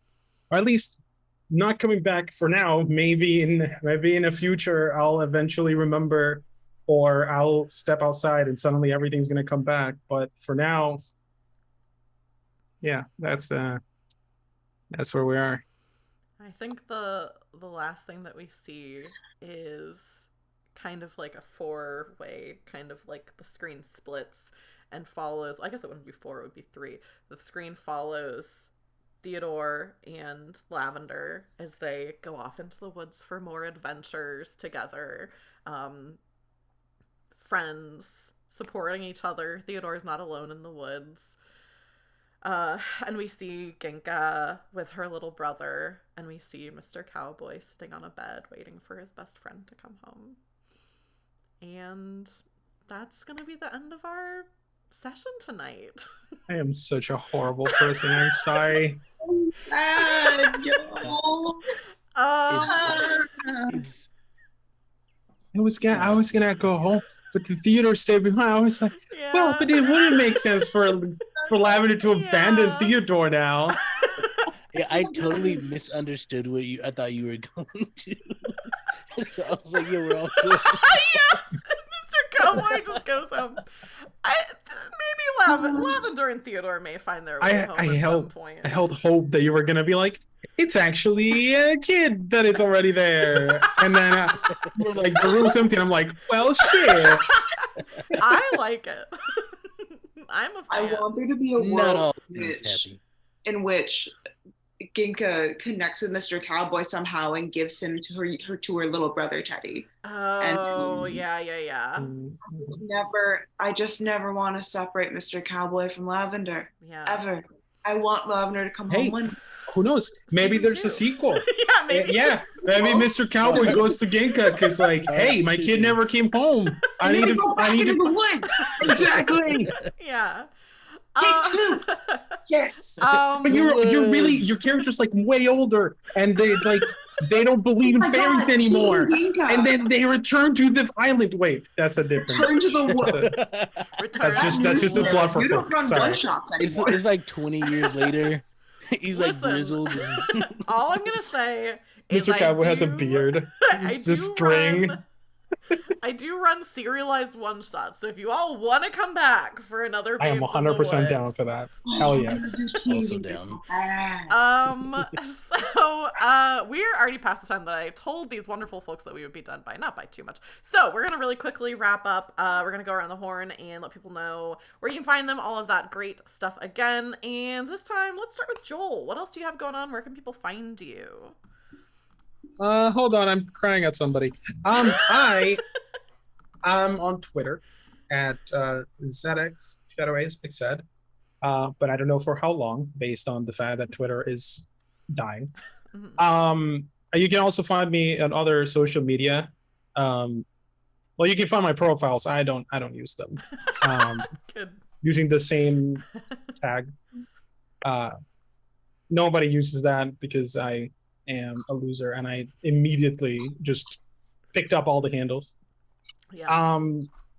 I have as for what I'm doing, you can find information on that on my Twitter account. But I mostly do writing of all kinds. I do fiction. I'm currently in the process of starting the creation of, or I'm halfway through creating a TTRPG, with the whole purpose of it being to have my friends make Sonic OCs, because everybody should have a Sonic OC, and I can have a TED talk like that about it. I would do it now, but we're already over time. So I just write, and I post links to my writings on Twitter from time to time. So follow me there for now. Yeah. I'll throw it over to Mace. What else do you have going on? Where can people find you? Oh, so little I have going on. But you can find me on Twitter and Instagram. My poems are probably going to be the most active part about any of my social media, but if you want to listen to me screaming to the void, I will also do that from time to time. But otherwise, my poem Instagram is in this chat somewhere, in addition to the Big Cartel Shop. Would love to put together some poems if you're interested. Otherwise, I'll see you on the internet, maybe. Yes. I'm trying to paste your link in the Discord, or not the Discord. Be careful that I'm making a dot. I can't. It's not letting me do it. I'll try it again in a second. While I'm doing that, Kian, do you want to let people know what else you have going on, where people can find you? Sure. Hello, everybody. I am Kian. I have played Theodore tonight. You can find me on Twitter at uptight_Chiffon. I will be hanging out with Lost Caravan later this month. On the 19th, we are playing a round of Symbarium. And then on December 1st, we will be playing Fabula Ultima. But yeah, other than that, I always like to just say support all of the other amazing people on this cast and crew. Okay. Sorry, I was getting the link going. And then, Excel, do you want to let people know what else you got going on, where people can find you? Yes, hello. I am Extel, aka at Extro the King on Twitter and now other platforms. Extro the King 2 on Instagram. I'm in a stream Monday nights on Talking XP where we run through the Curse of Strahd campaigns called Ravenloft Misfits. It's a great time. I play a character named Arxis Paladin. I love him to death. Tuesday nights for a limited time. I think two more weeks, 2 more episodes. We have. I'm on a show, a game of Haunted West, on the Lollygaggers Twitch channel. So check that out. I believe it's at. Oh, I'm terrible. That's an odd app. I believe we start. Oh, I'm terrible. I believe we start at 7 or 7:30 p.m. Pacific time. So I will post it on my Twitter at some point. I also have I write stories on my Ko-fi story of Cal Stormbreaker. Is a awesome character that I made. Is a a moral being living life. It's a great time. Check it out if you want. Let's see. I'm also the social media manager for Take Your Roll. Follow us at Take That's Your the Roll. thing that I should have mentioned, shouldn't I? It's okay because I'm doing it. We're starting up a new vampire game soon. Next week on Wednesday is actually our first session, so be sure to tune in. All I was gonna say COP, all POC. All cops. And all cops. No, hold on a second. That's the exact opposite of what we're doing, all It's right? definitely the opposite. My brain moves too fast, and I get to the end before POC cast. The letters were there, everybody's to be Yeah, fair. wrong order. Yeah. It was just reversed. Yeah, all POC cast. Joel's gonna be on there playing a human, which is a vampire game. It's not stressful at all. Just kidding. It's a great time. I'm I excited. am going to die. But yeah, make sure to check So it out. We excited. also got another thing that's going to be announced sometime soon for a different game. that's Projected for it. It is a thirsty sword lesbian game. Also, all POCs, mainly queer players, because of course. Mhm. And the projected start time is sometime in December. Cool. So, yeah, So yeah, I very believe exciting things. that's all I got there. Yeah. Normally I would wrap up with stream separately, but since we're going late, I will just really quickly say a couple of things while we're all on the call together, and then I'll have us raid somebody. First of all, Melanie, I feel like I have to say, Melanie said Dr. Lavender is the only pig I want to watch streaming in response to the all COP cast, which is very funny. You know what? Fair enough. If you want to know some stuff that I have coming up, you can follow me on Twitter, and then also I did make a Tumblr, and I know Oh, I'm people so said sorry. they didn't like Tumblr. I'm liking it so far. You can follow me there, and been talking about tabletop stuff. I think I'm gonna start doing some like reviews of games on there, since it's more like bloggy. So yeah, so that link is in chat now. And then this Wednesday, I'm doing a one-shot of Mouse Ritter, and I think it's going to be our final Mouse Ritter one-shot, at least with this cast, so that'll be exciting. And then keep an eye out on my Twitter, because I am going to be running a one-shot, a winter one-shot on Girls Run These Worlds, and so there'll be a casting call for that, so keep an eye out for that. I'll be running something there. But other than that, we are going to raid... Legends. Sorry. Yeah, we're gonna raid I'm Shadow so sorry. Legends. Let me make sure I'm spelling this Not right. sponsored. Yeah, no free promo. We're gonna raid Weave the Tale. They hell yeah. are playing I don't know what, tabletop RPG something. Somehow Human is maybe what it is. But we're gonna head over there. Somehow. I am going to put this in. If you are not a subscriber to this channel, you can copy and paste this message that Moobot just came up with that has little raids when we get over there to say hello. If you are a subscriber, you can copy and paste this message, which looks like nonsense, but it will have the emotes when you paste it in, to show some love over to Weave the Tale, who are a great channel. And yeah, the next time I'm going to be live is Wednesday, I think. So I will see you then. Do you all want to say goodbye to chat and goodbye to the YouTube VOD?